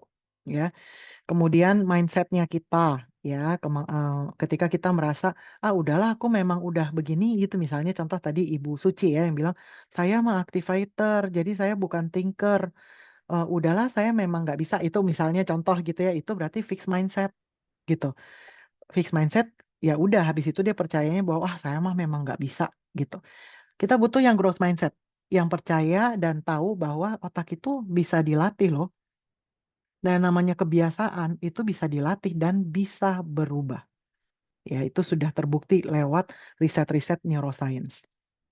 Kemudian yang kelima, memang ada brain imbalance. Memang sistem kognitifnya sudah ada yang mengalami kelemahan-kelemahan tertentu di area tertentu. Memang butuh terapi atau butuh intervensi-intervensi tertentu ya yang berkaitan dengan brain chemicals-nya atau cognitive skills-nya atau ada motor problem dan lain-lain. Ini bisa membuat memang attention span-nya pendek gitu. Tapi 1, 2, 3, 4 ya itu bukan kondisi yang nggak bisa dirubah. Bahkan yang 5 pun bisa dirubah gitu ya. Oke, ini buat iseng-iseng berhadiah aja gitu. Ternyata jurnal experimental psychology itu menemukan bahwa orang itu rata-rata ngecek handphonenya itu setiap 10 menit. Saya pernah benar-benar ngecek itu, saya kayaknya 15 menit mesti pegang phone dan mesti dibuka kayak terserah diapain, habis itu taruh lagi baru balik lagi ke pekerjaan gitu ya. Dan belajar untuk tidak gitu. Kemudian attention span-nya teenagers ya, anak-anak remaja sekarang ini di 2021 kemarin itu menurun loh 25% ya in the past 5 years, di 5 tahun terakhir itu karena impact dari digital ya. Terus 30% screen time meningkat. Kemudian orang mengecek notifikasi di handphonenya itu setiap 3-4 menit. Itu berarti setiap 3-4 menit itu otak itu mengalami switching gitu ya. Dan akhirnya ini mempengaruhi fokus, mempengaruhi produktivitas. Nah, bagi yang suka baca, saya mau perkenalkan buku ini. Judulnya Indistractable ya. Mungkin ada yang sudah baca, Bapak dan Ibu, tapi kalau saya senang banget sama buku-buku yang ya seperti ini yang berkaitan dengan otak. Jadi menurut Nir Eyal, author ya penulis dari Indistractable, Nir Eyal tuh bilang gini, kok kita kenapa sih apa yang terjadi dalam otak sih kalau ketika kita distracted? Penyebab distraction itu apa? Nir Eyal bilang itu ada 2 trigger yang bisa membuat kita tuh ke distract ya. Ada external trigger dan ada internal trigger. Kita mudah sekali menyalahkan external trigger ya, seperti misalnya karena rame sih, karena berisik sih, makanya saya nggak bisa fokus. Saya mau kerja tapi yang sana cekakak cekikik sih gitu ya. Misalnya itu external trigger memang ya, artinya lingkungan yang menyebabkan, yang mengganggu sehingga kita nggak bisa fokus. Akhirnya kita ke distract ya. External trigger itu contohnya yaitu tadi notifications di HP kita gitu, lagi fokus tiba-tiba bunyi tilup tilup ya, atau tiba-tiba handphonenya bunyi ada yang nelfon gitu ya, atau email ada email masuk klung gitu bunyi, jadi kepengen buka kita gitu ya. Terus tim messaging apps ya, kalau di kantor saya tuh WA group gitu banyak sekali, jadi semua suara saya matikan gitu, saya matikan suaranya, tapi saya tahu kapan mesti ngecek karena kita sudah sepakat bahwa kalau ada kebutuhan apapun kita harus segera gitu ya, responnya cepat, tapi suaranya semuanya saya matikan. Social media alerts, nah apalagi social media lebih nggak penting lagi kan. Kita buka pada saat kita mau aja, tapi jangan sampai bunyi-bunyiannya dia itu alerts-nya atau notificationnya itu akhirnya menarik kita menjadi ke distract gitu ya. Terus physical interruptions, misalnya lagi kerja atau teman datang, ada kolega kita masuk nyapa sebentar gitu ya, atau ngajakin pergi, kalau nggak ajak ngobrol, kalau nggak nanya sesuatu gitu ya, atau ibu-ibu yang lagi WFH, lagi kerja-kerja tiba-tiba anaknya datang gitu ya, physical interruption itu namanya. Tapi apapun itu membuat kita ke distract ya, sehingga deep work ya yang kita lakukan itu kepotong gitu, ke distract. Oke? Ini harus di manage juga. Kemudian, jangan menyalahkan hal-hal di luar kita, karena sebenarnya banyak hal-hal di dalam diri kita itu adalah sumber distraction yang paling banyak sebenarnya. Ya, namanya internal trigger. Datangnya itu dari mana? Dari perasaan, emosi kita, dari pikiran kita, dari ketidaknyamanan yang kita rasakan. Itu semua membuat kita jadi ke distract. Misalnya, rasa bosan, kecemasan, kesepian ya, dikatakan banyak ternyata orang yang ketariknya ke sosial media ternyata karena lagi kesepian aja, lagi iseng aja gitu. Gimana ya buat cari temen atau aku mesti gimana lagi? Udahlah aku lihat-lihat aja gitu ya sosial media. Loneliness ya, frustration karena frustrasi lagi ngerjain pekerjaan, aduh susah nih. Udah buka handphone, mulai ke distract lagi gitu. Awalnya mulai dari situ, dari emotions ya. Kemudian fatigue, terlalu lelah, akhirnya udah capek istirahat terus jadinya ke distract juga gitu ya, oke. Jadi itu menurut Nir Eyal eksternal dan internal trigger. Nah, ini saya mau cepat aja nih. Ini strategi. Ini kalau udah saya kasih nih ya slide-nya ke Ibu Tere, nanti pasti dibagikan kepada audiens. Ada beberapa tips apa yang bisa kita lakukan untuk manage internal trigger-nya kita. Sering lakukan aktivitas atau latihan mindfulness ya, meditasi. Kalau doa itu meditasi juga, ya termasuk itu. Self awareness itu sadari ketika ketika kita mulai mau ke distract, kita sadari, kenapa ya aku kok kepengen buka handphone itu, atau aku kok kepengen berhenti dari sini tuh mendadak aku mau cari makan aja atau apa. Coba dicek gitu, self awareness ya, sadari dulu ada perasaan apa yang menyebabkan aku pengen berhenti atau ke distract. Oke. Nah, setelah disadari, hal lain yang bisa kita lakukan itu adalah cognitive reframing. Jadi, kalau ada pemikiran-pemikiran negatif yang muncul, kita coba reframe gitu ya. Jadi, by looking dari different perspective. Nah, kalau balik lagi tadi executive function ada cognitive flexibility. Nah, itu dibutuhkan nih untuk reframing. Berusaha melihat satu situasi atau keadaan dari perspektif yang berbeda. Itu akan merubah cara kita berpikir atau melihat satu situasi.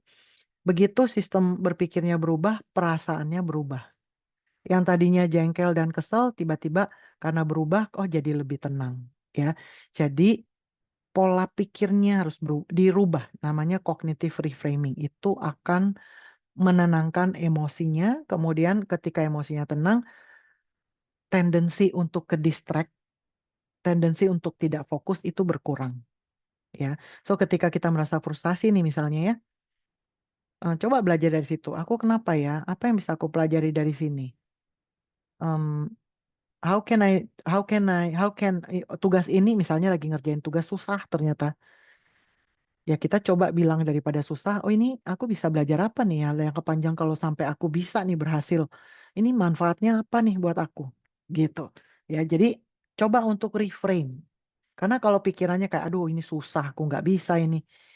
eh ya akhirnya semakin tergoda gitu untuk ke distract aja, nggak usah procrastinate, nunda-nunda, apa namanya banyak alasan yang muncul gitu ya. Jadi coba untuk reframe. Emotion labeling, coba cari tahu aku lagi berasa apa nih, perasaannya apa nih, cemas atau takut atau sebel, jengkel atau malu atau apa ya gitu. Namakan perasaannya, katanya menurut riset neuroscience dan sudah saya sering praktekkan, triggersnya berkurang. Ya, asalkan perlu di label emosinya. Nah, ini menarik sekali. Pakai teknik ini, ya, saya nggak bisa jelaskan banyak di sini, tapi ini time blocking. Ya, jadi seperti ini contohnya.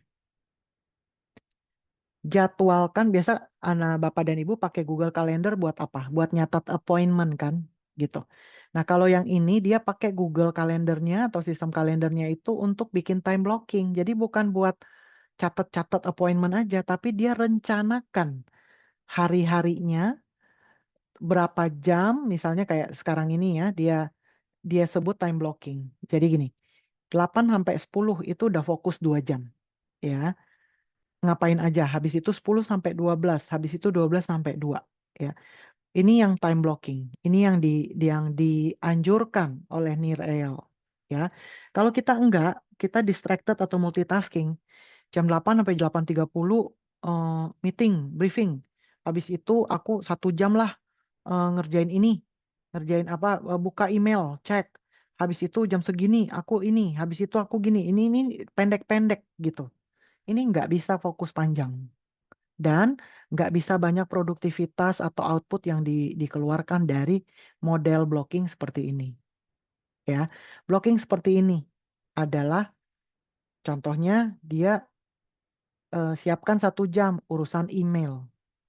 Habis itu dia tahu nih bahwa di tiap hari Senin yang ini dia perlu meeting, dan meeting itu misalnya 30 minutes ya. Kemudian habis itu dia mesti review website design. Dia siapkan waktunya 1 jam.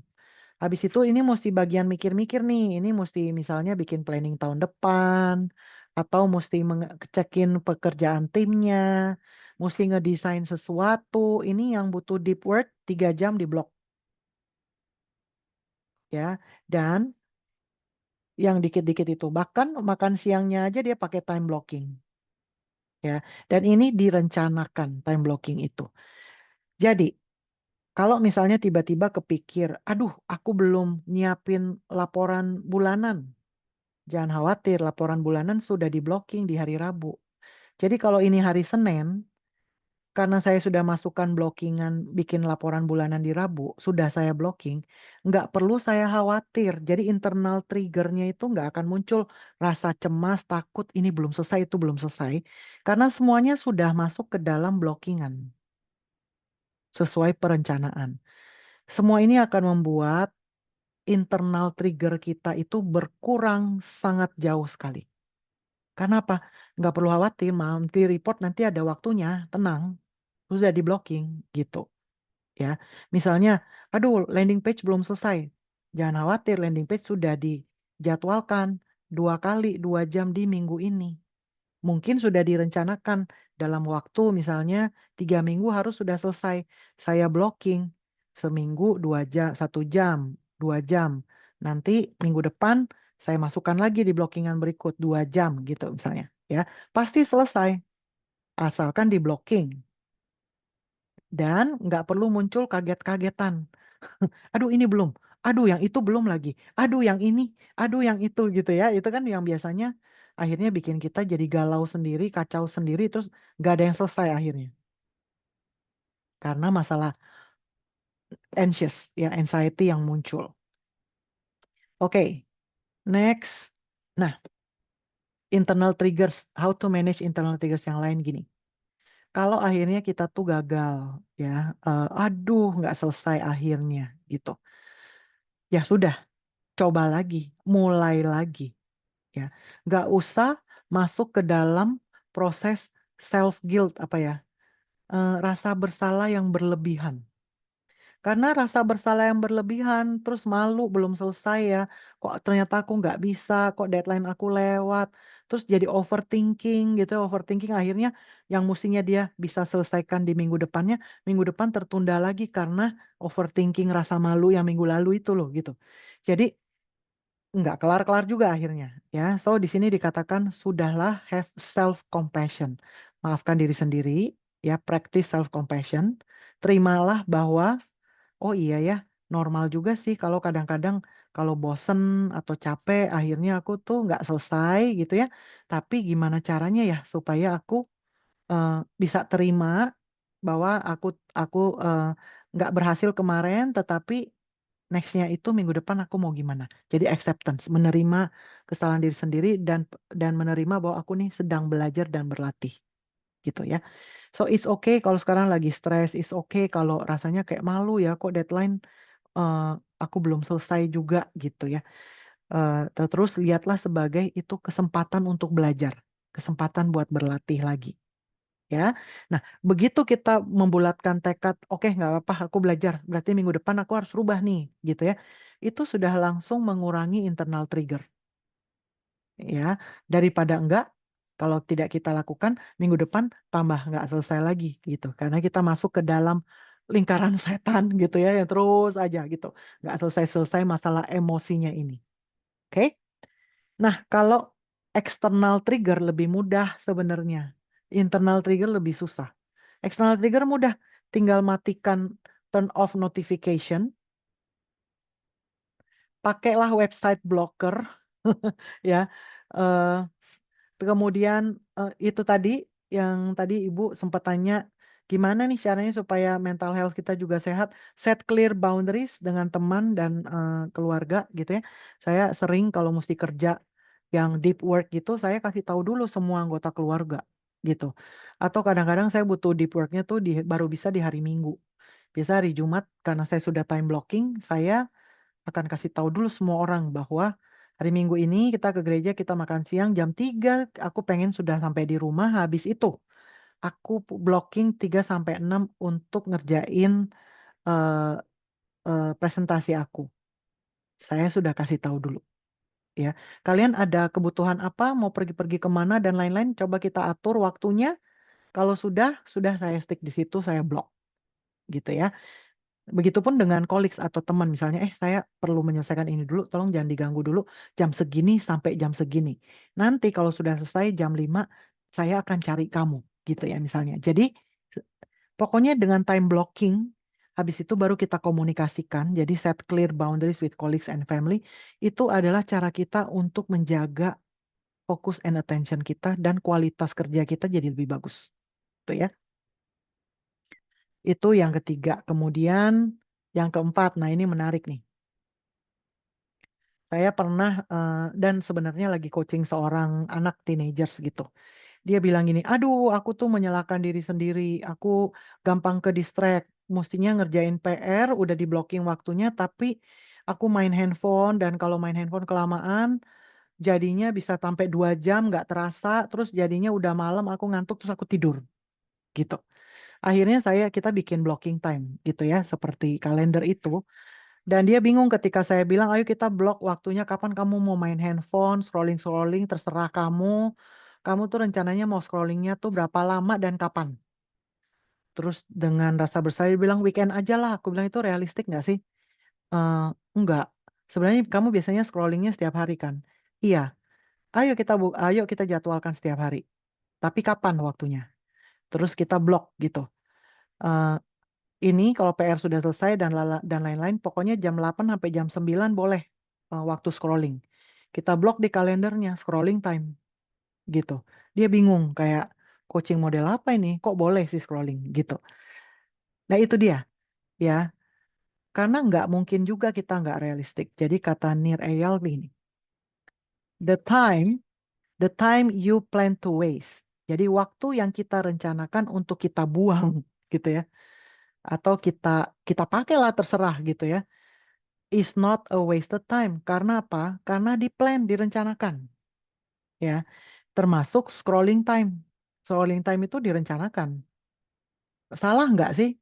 Ya nggak salah. Tapi kalau itu sesuai dengan value kita, dengan goal kita gitu, dan memang direncanakan jam segini sampai jam segini memang saya rencanakan buat kesenangan saya, ya masukkan ke dalam blocking kalender, nggak perlu merasa bersalah. Tapi kalau udah di blockingnya hanya 2 jam, ya lakukan itu 2 jam, setelah itu sudah selesai gitu.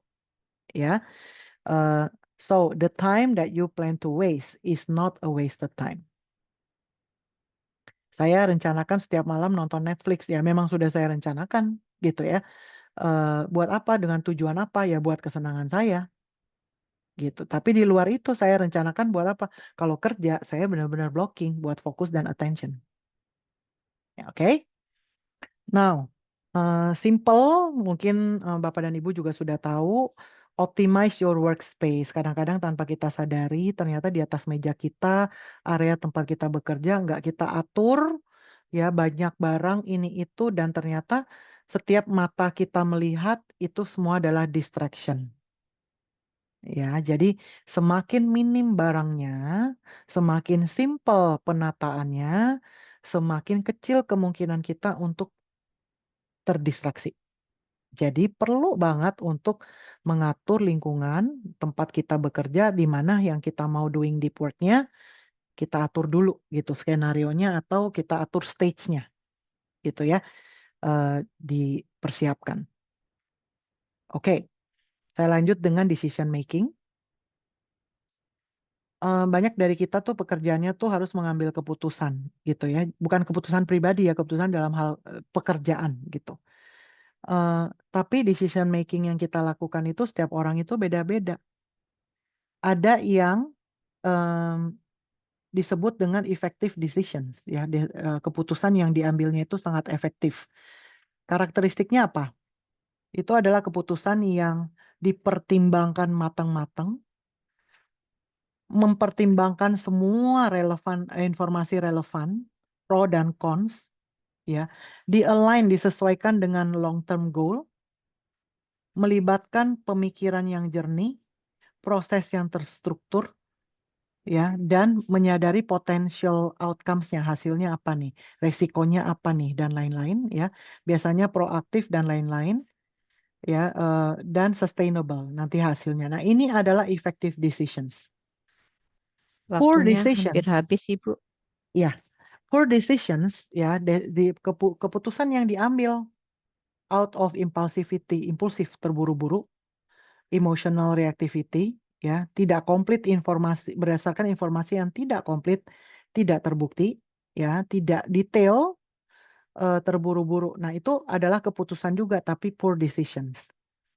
Nah, Bapak dan Ibu, kita baru bisa membuat keputusan yang efektif kalau kita punya fokus dan attention yang baik. Kalau nggak kuat. Otak kita ini nggak akan kuat untuk memproses keputusan yang efektif tadi. Ya. Oke, tadi ini saya janjikan Ibu Suci ya tadi bilang kok saya bisa fokusnya tuh pagi. Nah ini cuman satu contoh tapi kebanyakan nih energi kognitif kapasitas kita itu ada jam-jamnya ternyata gitu ya. Nah biasanya nih di pagi hari jam 6 sampai 9 itu waktu yang terbaik untuk mengambil atau berpikir secara strategik dan mengambil keputusan-keputusan yang etik ya. Jadi di sini moral judgment yang perlu mempertimbangkan etika, moral, value, nilai-nilai, itu biasanya paling tepat tuh dilakukan di jam segini. Gitu ya. Karena apa? Di sini tuh banyak pertimbangan-pertimbangan yang juga melibatkan emosi atau perasaan. Bukan hanya berpikir, tapi ada emotionsnya. Gitu ya. Kemudian kurang lebih jam 9 sampai 12 itu biasanya fokus kita yang terbaik. Kalau ini bukan yang fokusnya nggak baik, tapi ada emosinya gitu. Jadi di sini paling tepat untuk memasukkan pertimbangan-pertimbangan yang bersifat strategik, long term, agak jauh ke depan, bersifat konseptual dan juga melibatkan moral gitu. Relationship decision atau keputusan-keputusan yang berkaitan dengan hubungan dengan sama manusia, dengan orang dan lain-lain itu ini yang dimaksud dengan ethical decisions. Ya, kita lebih istilahnya nih lebih bijaksana gitu di jam segini. Ya, kemudian mid morning sampai noon dikatakan di sini ini fokus kita yang terbaik. Jadi kalau kita mau lakukan heavy work, ya kerjaan berat di sini, berpikir terus detail banget, detail oriented decisions itu di sini. Kemudian biasanya habis makan siang agak drop gitu ya karena itu habis makan siang. Jika kita mau mengambil keputusan-keputusan tertentu, ini lakukanlah di jam-jam segini yang low stakes, jadi yang nggak beresiko tinggi. Mungkin keputusan-keputusan rutin kayak jam meeting jam berapa ya, besok kita bikin appointment jam berapa nih gitu ya. Atau keputusan yang bisa didelegasikan gitu. Aku delegasikan ke siapa ya tugas ini, aku delegasikan ke siapa. Pokoknya yang enteng-enteng aja deh gitu ya di sini. Kemudian biasanya di sore hari setelah di atas jam 3 itu naik lagi gitu. Kemampuan attention fokusnya itu kena booster lagi gitu. Dan waktunya untuk biasanya di sini meeting-meeting agak berat, kolaboratif, creative decisions, brainstorming, dan lain-lain tuh bisa dilakukan di sini. Jadi keputusan itu bisa diambil. Kemudian agak malam, ini waktunya reflektif. Nah ini balik lagi di sini sebenarnya reflektif, di sini reflektif lagi. Dan boleh membuat planning, tapi planning yang bukan yang jangka panjang, planning-planning ringan seperti besok ngapain gitu ya, mau apa aja yang mesti disiapin, jadwal besok ada yang perlu dirubah atau tidak gitu ya, time blocking yang sudah dilakukan selama seminggu ada yang perlu di-adjust atau tidak gitu. Jadi lebih ke reflektif sih hari ini apa yang belum kesampaian mesti dipindahkan kemana dan lain-lain. Istilahnya di fine tune lah ya, di fine tune. Kemudian kalau sudah malam, ini sih biasanya sudah tidur, tapi biasanya ada juga yang masih on kan ya. Yang pasti avoid significant decision. Jadi bolehlah yang enteng-enteng banget, tapi jangan berpikir mencoba mengambil keputusan-keputusan yang penting di jam segini. Karena itu biasanya udah nggak ada cognitive load kita sudah nggak kuat juga gitu. Biasanya salah ya pengambilan keputusannya. Jadi tidur aja, istirahat, besok pagi visit lagi di sini. Ya, kalau ada keputusan atau pemikiran yang menggantung, jadi misalnya ada yang ketidakjelasan, menggantung ini biasanya ke bawah tidur nih kalau kita lakukan di sini. So, mind management kita di sini itu waktu reflektif kita sudah harus memutuskan, udah ini nggak bisa diambil keputusan sekarang, tutup aja, besok saya revisit lagi, tutup. Jangan dibawa-bawa lagi. Karena nanti mempengaruhi kualitas tidur. Ya, so itu decision making. Oke. Ibu bisa dipercepat sedikit Saya percepat ya, Bu. waktunya. Ya, Ya, tinggal dikit kok. ya, Oke, oke. deep work. Tadi kan deep work tuh adalah pekerjaan atau waktu yang kita spend untuk memikirkan hal-hal yang high value. Shallow work adalah pekerjaan enteng-enteng tuh seperti jawab-jawab email, hadir-hadir di meeting tapi nggak perlu ikut terlibat terlalu banyak gitu ya, itu shallow work.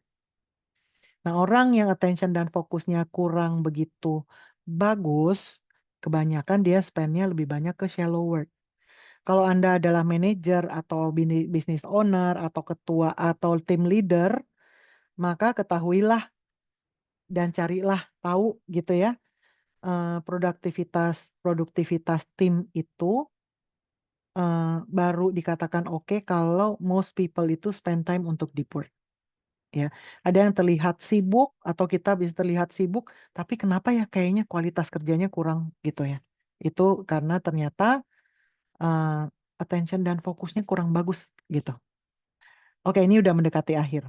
Saya mau bilang bahwa deep work ini tidak bisa dilakukan oleh semua orang saat ini. Karena deep work itu adalah proses yang butuh intense concentration dan problem solving. Orang yang kemampuan attention dan fokusnya tidak kuat, tidak akan mampu melakukan deep work.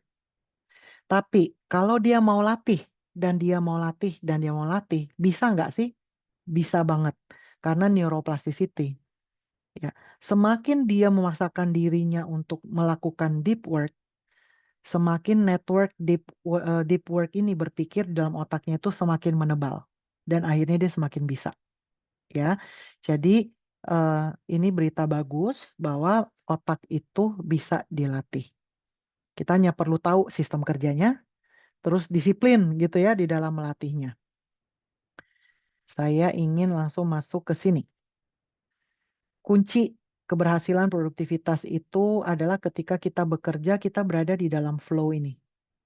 Ya, kita berada dalam flow, dan flow inilah yang dimaksud adalah deep work tadi gitu. Ya. Nah, yang terakhir ada orang, anak, profesional, anggota tim, atau bahkan kita sendiri mungkin punya executive function issues. Ya, artinya walaupun saya coba deep work, saya atur jadwal, saya coba ini dan itu, tapi kok nggak berhasil-berhasil. Ada kemungkinan mungkin memang network di dalam brainnya itu mengalami kelemahan atau kita sebut dengan cognitive deficit gitu. Mungkin di working memory-nya, mungkin di cognitive flexibility-nya, mungkin di inhibition control-nya, itu semua adalah kemampuan kognitif gitu ya. Yang pasti gini, orang yang mengalami defisit di executive function itu biasanya menunjukkan ciri-ciri seperti ini. Dia sulit untuk mengatur time management, dia sulit untuk menentukan prioritas kerjaan tuh yang mana dulu ya gitu ya. Kurang fleksibel dalam berpikir ya, kurang bisa regulate emosinya gitu yang tadi saya bilang. Ya, kalau kita lagi feeling sesuatu, udah kita rubahlah pola pikir kita supaya feelingnya berubah. Tidak segitu mudahnya buat orang-orang yang punya executive function issues. Karena mereka memang punya isu regulasi gitu. Ya, sulit untuk melakukan perencanaan. Kalau dibilang, oke kamu bikin perencanaan tahun depan mau ngapain, itu dia setengah mati gitu ya. Agak sulit untuk ngebayangin future. Kecenderung procrastinate ya, kalau suka terburu-buru, impulsif di dalam decision making. Jadi ini memang kesulitan yang bukan karena malas gitu, tapi ini perlu dibantu dengan terapi, dengan latihan, dengan dicari tahu gitu problemnya apa, dan itu semuanya bisa dilatih. Ya, saya mau tutup dengan Bapak dan Ibu, produktivitas itu tergantung dari fokus dan attention salah satunya. Fokus dan attention di dalam otak kita seperti otot. Dia bisa dilatih. Kita hanya perlu tahu nih, cara melatihnya gimana, cara setting disiplin kita tuh gimana, apa yang harus kita hindari tadi, ya multitasking, distraction gitu ya, itu perlu kita hindari ya. Tapi yang pasti bisa dilatih. Semakin tidak kita latih, semakin ke belakang melihat gaya hidup dan eh, lingkungan kita, kayaknya sih akan cenderung semakin menurun nih gitu kalau kita tidak secara intentional ya benar-benar niat untuk melatihnya. Kita pasti kebawa dengan situasi gitu ya. So, itu dia what's in it for me. Bapak dan Ibu, di BrainFit itu ada assessment. Assessment untuk mengecek tadi beberapa skill-skill yang berkaitan dengan executive function. Working memory, cognitive flexibility, inhibition, dan lain-lain. Nah, jika Bapak dan Ibu tertarik untuk ngetes diri sendiri gitu, boleh kontak BrainFit, silakan. Kalaupun tidak, yang tadi produktivitas, attention, dan fokus itu sebenarnya banyak yang bisa dilatih gitu ya. Lewat manajemen yang tadi diberikan tips-tipsnya itu tadi. Oke? Udah, Bu Ida. Baik, terima kasih banyak Bu Irene sudah menyampaikan pada malam hari ini materi yang luar biasa. Ini pertanyaannya juga banyak banget. Mungkin sedikit saya ingin menyampaikan promo sedikit ini.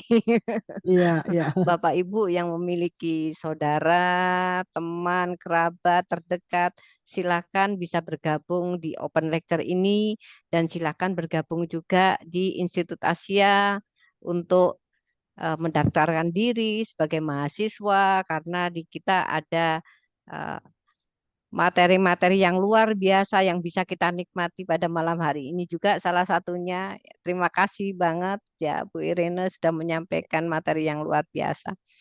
Baik Bapak Ibu, karena waktunya juga terbatas, saya mohon untuk yang bertanya to the point saja. Jadi eh, saya langsung saja supaya mempersingkat waktu. Ada Pak Fernandes. Silakan Bapak, Halo singkat Ibu, saja. ya baik. Ibu akan ada beberapa pekerjaan yang membutuhkan multitasking ya Bu ya. Kayak salah satunya itu adalah seorang trainer gitu. Kita mengajar, kita juga harus mikir apa namanya peserta ngerti nggak sih, yang ngerti mana, yang nggak ngerti mana. Kemudian activity apalagi yang bisa kita sesuaikan tergantung dengan keadaan peserta. Kemudian belum lagi menjawab pertanyaan dan lain-lain. Nah, kalau kita termasuk trainer dengan jam terbang yang sangat tinggi gitu dalam artian seminggu mungkin kita bisa ngisi 5 hari atau 4 hari gitu kan lama-lama otak kita capek juga ya gitu. Itu kira-kira ada tips seperti apa dari Ibu? Terima kasih. Oke, terima kasih Pak. Baik, Ibu silakan. Tip Ah, apa yang membuat kita semakin semangat ini untuk bekerja? Iya, iya saya nggak nggak masukkan ke slide, tapi saya mau share secara verbal. Terima kasih Pak, pertanyaannya sangat berguna buat yang lainnya juga. Nah, otak kita itu kan perlu nge-recharge ya, nge-reset gitu. Ya, nge-resetnya itu pada saat kita tidur. Jadi, ya mau nggak mau trainer ya memang harus sibuk ya gitu. Jadi waktunya training lah gitu, banyak mental energi kita yang kepake. Setelah itu pastikan ada waktunya di mana kita benar-benar kosongin, nggak melakukan apa-apa. No digital juga gitu ya. Nah, jam tidurnya mesti teratur yang cukup, because itu waktunya ngeriset. Yang kedua, sudah terbukti banget bahwa mindfulness training itu ngeriset network yang kepake gitu. Malah nge-recharge, dia memperkuat. Kemudian yang ketiga adalah aktivitas di outdoor. Itu begitu aktivitas outdoor itu nge-recharge dan nge-reset otak kita. Jadi mungkin kalau misalnya jalan pagi atau sore atau apalah gitu, pokoknya ada aktivitas outdoornya, pastikan itu exercise ya, olahraga juga merupakan halnya. Kayak jawab apa tips saya tuh klise gitu, tapi itu benar-benar terjadi yang dibutuhkan oleh otak kita buat di reset gitu ya. Kemudian memang ketika melakukan training itu kita udah nggak lagi doing deep work, yang kita lakukan tuh adalah connection gitu ya. Tapi pasti namanya trainer ada aja waktu-waktu yang dipakai buat deep work gitu ya Pak. Jadi artinya ketika nyiapin slide, misalnya nyiapin materi, itu ada deep worknya itu gitu. Jadi jangan semua aktivitas kita itu semuanya bersifat yang spontaneous, yang spontan, tapi sedikit sekali yang kita spend untuk deep work. Kalau seperti itu nanti attention dan fokus kita itu semakin lemah, semakin lemah, semakin lemah. karena aktivitas kita terlalu banyak yang spontan dan jarang yang deep work. Baik, jelas sekali. Terima kasih, Ibu. Ya, thank you. Terima kasih Bapak. Kita lanjutkan dengan Bapak atau Ibu ini ya. Jumi, Ibu, Ibu Jumi. ya, Ya, terima kasih silakan Ibu. Ibu. Keren Ya, singkat banget. saja Ibu. Ya, ini saya ini kan sebagai ASN ya Bu. Kadang Mm-mm. memang ada satu hal yang bikin saya memang fokus saya itu bisa terganggu yang dari internal trigger saya sendiri nih Bu. Kadang itu saya ngerasa burn out gitu ya. Mm-mm. eh itu tuh dari diri saya sendiri. Karena Mm. gimana ya Bu caranya kalau seandainya kita tuh dapat tempaan dari orang lain yang benar-benar ganggu mood dan bisa mengacaukan fokus kita Bu. Mesti gimana gitu ya Mm-mm. untuk mengatasi itu. Karena memang saya tuh orangnya mudian. Ketika Mm. saya merasa tidak nyaman, dan Mm-mm. saya sebenarnya sudah mencoba untuk membuat lingkaran boundaries saya sendiri, tapi Mm. di satu sisi saya juga harus berhubungan dengan orang tersebut gitu, Bu. Itu yang bikin saya Mm-mm. memang agak kacau ketika saya harus berhubungan dengan orang yang memang tidak cocok dengan frekuensi saya. Tapi saya juga harus dituntut profesional gitu. Saya mesti Mm-mm. gimana ya, Bu, untuk ngatasinnya? Oke. Ya, Bu Jumi, jadi ini udah masuk ke ranah yang namanya boundary itu tadi, gitu ya. Eh, so, emotions regulations, pola pikirnya, perspektif thought-nya dirubah. Kalau memang eh, harus berhubungan dengan orangnya secara profesional, ya hadapin aja secara profesional. Di luar pekerjaan profesional, ya nggak harus di deket-deket atau berhubungan gitu. Apakah memungkinkan nggak buat itu dilakukan? Memungkinkan, tapi kadang juga tidak, Bu. Karena Kenapa? kebetulan saya satu ruangan dan Mm-mm. agak susah menghindarinya. Saya sudah meminta untuk out, tapi saya tidak dikasih oleh atasan karena tanggung Mm-mm. jawab saya besar di situ dan Mm-mm. menurut atasan saya dia belum bisa menggantikan saya, tapi di sisi mental dia selalu menyerang saya. Yang itu yang kadang bikin saya tuh capek gitu ya, Bu. Mm-mm.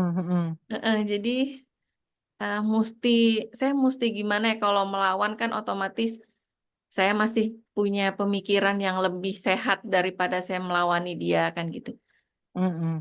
Jadi Yang dimaksud dengan melawan itu kan artinya bukan menciptakan konflik ya, ya tapi benar. iya, tetapi stand up for yourself, set clear boundaries, komunikasikan apa yang diharapkan, apa yang enggak, apa yang ibu bisa terima, apa yang enggak, tapi dikomunikasikan dengan jelas, dengan respectful. Apakah memungkinkan untuk itu? Di satu sisi memungkinkan, tapi terkadang saya nggak tahu tipe orangnya ini tipe yang gimana ya Bu, karena dia sering sering mencari-cari gitu, sering-sering mencari-cari alasan untuk menyerang saya. Jadi saya ini Oh, eh, kesan capek secara mental. Sebenarnya saya menyukai pekerjaan saya menyukai bidang saya, dan saya memang lebih bisa mengemong anak muda karena kebetulan berhubungan dengan anak muda. Saya bisa mendekati mereka, tapi di satu sisi ketika kena serangan mental itu saya bisa down-nya yang luar biasa dan bikin saya untuk menunda pekerjaan saya dan saya menghindar. Jatuhnya hmm. ke situ, Bu. Ya, ini biasanya kalau kayak gitu biasanya saya ini ya Bu coaching pribadi dulu gini Oh, karena siap. coaching pribadi karena ada dua pilihan, you stay there tetap ada di situ tapi Hmm. set clear boundaries ya, manage pemikiran sendiri dan emotions regulations. Tapi kalau rasanya nggak memungkinkan ya you have to make decisions, mau ada terus di situ atau ya keluar Out. dari situ. Iya. Mm-mm. Ya, saya Gitu. Tapi yang sebetulnya pasti jangan stay terus dalam kondisi mental yang eh, nggak bagus gitu ya, karena secara apa dalam jangka panjang itu nggak sehat. Perlu konsultasi khusus Iya, ini Ibu. perlu Nanti konsultasi konsultasi khusus khusus sama ya. Bu Iren. Iya, Iya. iya, iya. Makasih Bu. Makasih ya. Iya. Ya. Baik, terima kasih Bu Ya. Jumi. Saya lanjut lagi dengan Bapak Agung. Silakan. Poinnya saja Bapak. Baik Bu, terima kasih. Ini saya mau bertanya karena memang saya sudah coba bikin time blocking ya, tapi nggak serapi yang Ibu Iren jelaskan tadi. Mm. Nah, dari time blocking sudah coba saya buat sebelumnya itu yang banyak itu ada pekerjaan yang disisipkan Ibu. Jadi merubah fokus dan attention saya. Jadi bagaimana caranya supaya bisa tetap back on track gitu di time blocking supaya tetap tercapai produktivitasnya. Terima kasih. Iya. Oh, jadi time blocking yang kita sudah rencanakan, biasanya saya buat time blocking itu 2-3 minggu ke depan. Apakah itu pasti tidak ada perubahan? Tidak mungkin. Setiap hari pasti ada perubahan. Ya, cuman at least kan gambarannya sudah ada gitu. Jadi begitu ada pekerjaan yang disisipkan, misalnya Bapak waktu mau bikin time blocking itu sudah tanya dulu ke tim member atau manager atau supervisor siapapun yang mau ngasih kerjaan deh gitu ya. Langsung tanya ini deadline-nya kapan, yang ini deadline-nya kapan, yang ini kapan, butuhnya kapan. Tanya dulu semua yang punya kepentingan memberikan tugas kepada kita. Setelah diterima, mulai dialokasikan waktu. Oke, ini deadline-nya sekian, saya butuh waktu sekian jam, berarti saya bisa pecah di sini, di sini, di sini, di sini, di sini, gitu ya. Oke, begitu sudah di-plan, langsung informasikan kepada semua orang itu, gitu. Pak, saya rencananya jam segini itu nggak ikut meeting atau nggak bisa diganggu karena saya ngerjain ini. Memungkinkan atau tidak, Pak? Saya rencananya ini. Jadi memang harus dikomunikasikan. Kalau kita nggak komunikasikan, pasti digangguin orang melulu deh. Gitu. Ya. Jadi kasih tahu ke orang-orang. Tapi misalnya akhirnya keselip nih, diselipkan lagi gitu ya pekerjaan. Berarti Bapak kan akan lihat lagi time blocking saya, gitu, time blockingnya. Oke, kalau ini diselipkan berarti butuh 1-2 jam ngerjain mana yang harus pindah. Ketika harus pindah, lihat, berarti deadline akan minta mundur dong kalau gitu. Jadi ketika saya terima, oke saya terima ini Pak, tapi boleh izin karena ini berarti mundurin yang ini. Memungkinkan nggak Pak kalau ini dimundurin segini gitu. Dapat gambaran nggak? Dapat Ibu, dapat. Ya, Cuman jadi negosiasinya itu atau perencanaan komunikasinya mungkin yang masih belum. iya. Jadi saya juga punya kendalanya itu Bu, kesulitan untuk melakukan switching juga sama fokusnya. Jadi ketika sudah fokus, lurus aja nih. Cuman nanti untuk switching ke tempat yang lain itu juga kesulitan seperti itu. Oh, iya ya. Jadi misalnya time blocking kayak misalnya saya lagi nyiapin presentasi gitu ya. Saya udah blocking 3-4 jam. Oke, saya butuh waktu 4 jam. 4 jam itu selesai nggak selesai? Ya saya akhiri, pindah. Karena rencana tugas berikutnya sudah ada. Nah, jadi karena belum selesai nih, saya harus mau nggak mau malam saya blocking. Ya, lembur deh. Ya, salah sendiri, tapi saya blocking gitu. Gitu. Ya. Terima Iya, kasih gitu. Bu Iren. Oke, iya. Baik, terima kasih. Satu pertanyaan lagi Bu Iren. Ya. Silakan dengan Bapak Juni. Ya, dengan saya Ibu. Oh, Ibu Juni, mohon maaf. Ya, baik, selamat malam Bu Iren. Malam, Ya, Bu. singkat aja Ibu, karena waktu kita sudah mepet. Iya, tinggal 7 menit lagi ya. Baik Bu Iren, ini langsung aja.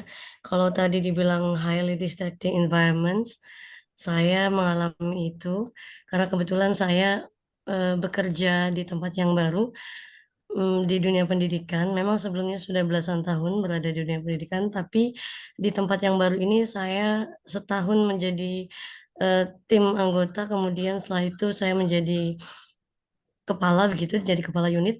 Dan mungkin bagi lingkungan saya itu terlalu cepat gitu untuk saya bertumbuh di posisi seperti itu, sehingga saya memiliki orang-orang di sekitar saya yang nggak bisa saya percaya penuh gitu, Ibu. Nah, akhirnya saya jujur saja semakin merasa lelah dan lost focus gitu ya Bu ya. Padahal tugas saya itu sangat lumayan banyak sekali Di poin karena pertanyaan, ya, Ibu. jadi bagaimana supaya menumbuhkan lagi fokus dan juga atensi yang dulu saya punya dan menghindari semua blocking itu bagaimana Ibu? Yang mungkin agak simpel gitu ya. Dari semua yang sudah Ibu jabarkan sih sudah masuk ke saya, cuman yang mungkin Bu Irlanda pernah alami, mungkin Bu Irlanda bisa berbagi begitu. Iya, oke. Mungkin yang pertama mau saya katakan bahwa mungkin perspektif mesti dibenahin dulu ya. Kalau saya dengar tadi Bu Juni baru 1 tahun nih ya. Betul Ibu. Jadi katanya, jadi mungkin belum. Artinya trust atau kepercayaan yang dibutuhkan dari anggota tim ke ibu, ibu ke anggota tim itu belum terbentuk sesuai yang ibu mau. Jadi bukan tidak terbentuk, tapi belum Oke. gitu. Dengan merubah kata belum saja, tidak menjadi belum, itu sudah merubah perspektif kita. And it helps reduce emotionnya. Internal triggernya itu loh kayak ganggu, kayak orang nggak suka sama saya nggak bisa dapet tim yang cocok. Kalau diganti menjadi saya belum bisa ngeklik nih, saya belum solid nih trustnya, apa yang muncul berikutnya adalah apa yang bisa saya lakukan supaya menjadi solid gitu. Oke. Gitu ya. Jadi itu satu. Terus yang kedua sih kayaknya kalau urusan ini butuh coaching sendiri nih gitu. Tapi apa sih gini, benar itu urusan internal trigger. Tapi banyak sekali dengan merubah perspektif saja itu sudah mereduce emotionsnya gitu. Baik. Baik Ibu Irlanda, Baik. terima kasih. Gitu, thank you. Terima kasih Bu Juni. Kita berikan aplaus dulu kepada Ibu Irena yang luar biasa pada malam hari ini sudah memberikan Thank materi. Banyak sekali sebetulnya pertanyaan-pertanyaan yang masih akan disampaikan oleh teman-teman yang ada di room ini. Tapi mohon maaf karena memang keterbatasan waktu dan kita waktunya sudah mendekati jam 9 gitu ya. Nanti Bapak Ibu akan kita tanggapi mungkin dengan chat kepada admin, bisa nanti akan kita sampaikan ke Bu Irena juga. Jadi itu bagi Bapak Ibu yang lain yang belum kebagian untuk bertanya secara langsung bisa disampaikan gitu ya. Baik, terima kasih banyak Bu Irena. Bapak Ibu sekalian, terima kasih atas kehadirannya pada malam hari ini. Sebelum saya tutup pertemuan pada malam hari ini, saya ingin sedikit menyampaikan, walau tadi sudah disampaikan oleh Bu Irena mengenai ringkasannya tadi, jadi ada 9 poin dari Bu Irena yang sampaikan tadi ya, mengenai multitasking, kemudian berkaitan dengan workflow, dengan decision for week, juga dengan information overload, lack of focus, pro-assistant, kemudian meeting overload. Nah, kemudian lagi workplace, ya, kemudian ada loss of time, loss of minute skill. Ya, itu beberapa poin yang kita sampaikan dan tadi sudah sempat disampaikan juga oleh Bu Irene. Kemudian terkait dengan berbagai macam penyampaian beliau ya yang luar biasa pada malam hari ini berkaitan dengan internal maupun eksternal yang beliau sampaikan tadi sangat luar biasa membantu membangkitkan semangat kita kembali. Baik, sebelum kita tutup, saya ucapkan terima kasih banyak kepada Bu Irene sebagai pemateri pada malam hari ini, juga Bapak Ibu semua yang sudah hadir pada malam hari ini. Jangan lupa kita Institut Asia Magister Manajemen yang akan selalu bisa membantu Bapak Ibu jika ada yang ingin disampaikan, ada yang mau kuliah dan lain-lain, bisa konsultasi ke kami. Ada admin nanti yang akan membantu juga di sini, ada Putiri juga, ada yang lain, dosen-dosen lain bisa membantu Bapak Ibu sekalian. Nah, sebelum acara kita tutup, kita ambil gambar dulu. Silakan on cam. Bapak Ibu semua. Terima kasih Bu Iren, terima kasih Bu Ida. Terima kasih. Sama-sama. On cam-nya, Mas Fajar, dibantu. Baik Ibu, Bapak Ibu akan saya hitung dari 3. Silakan berpose sebaik mungkin. 3, 2, 1.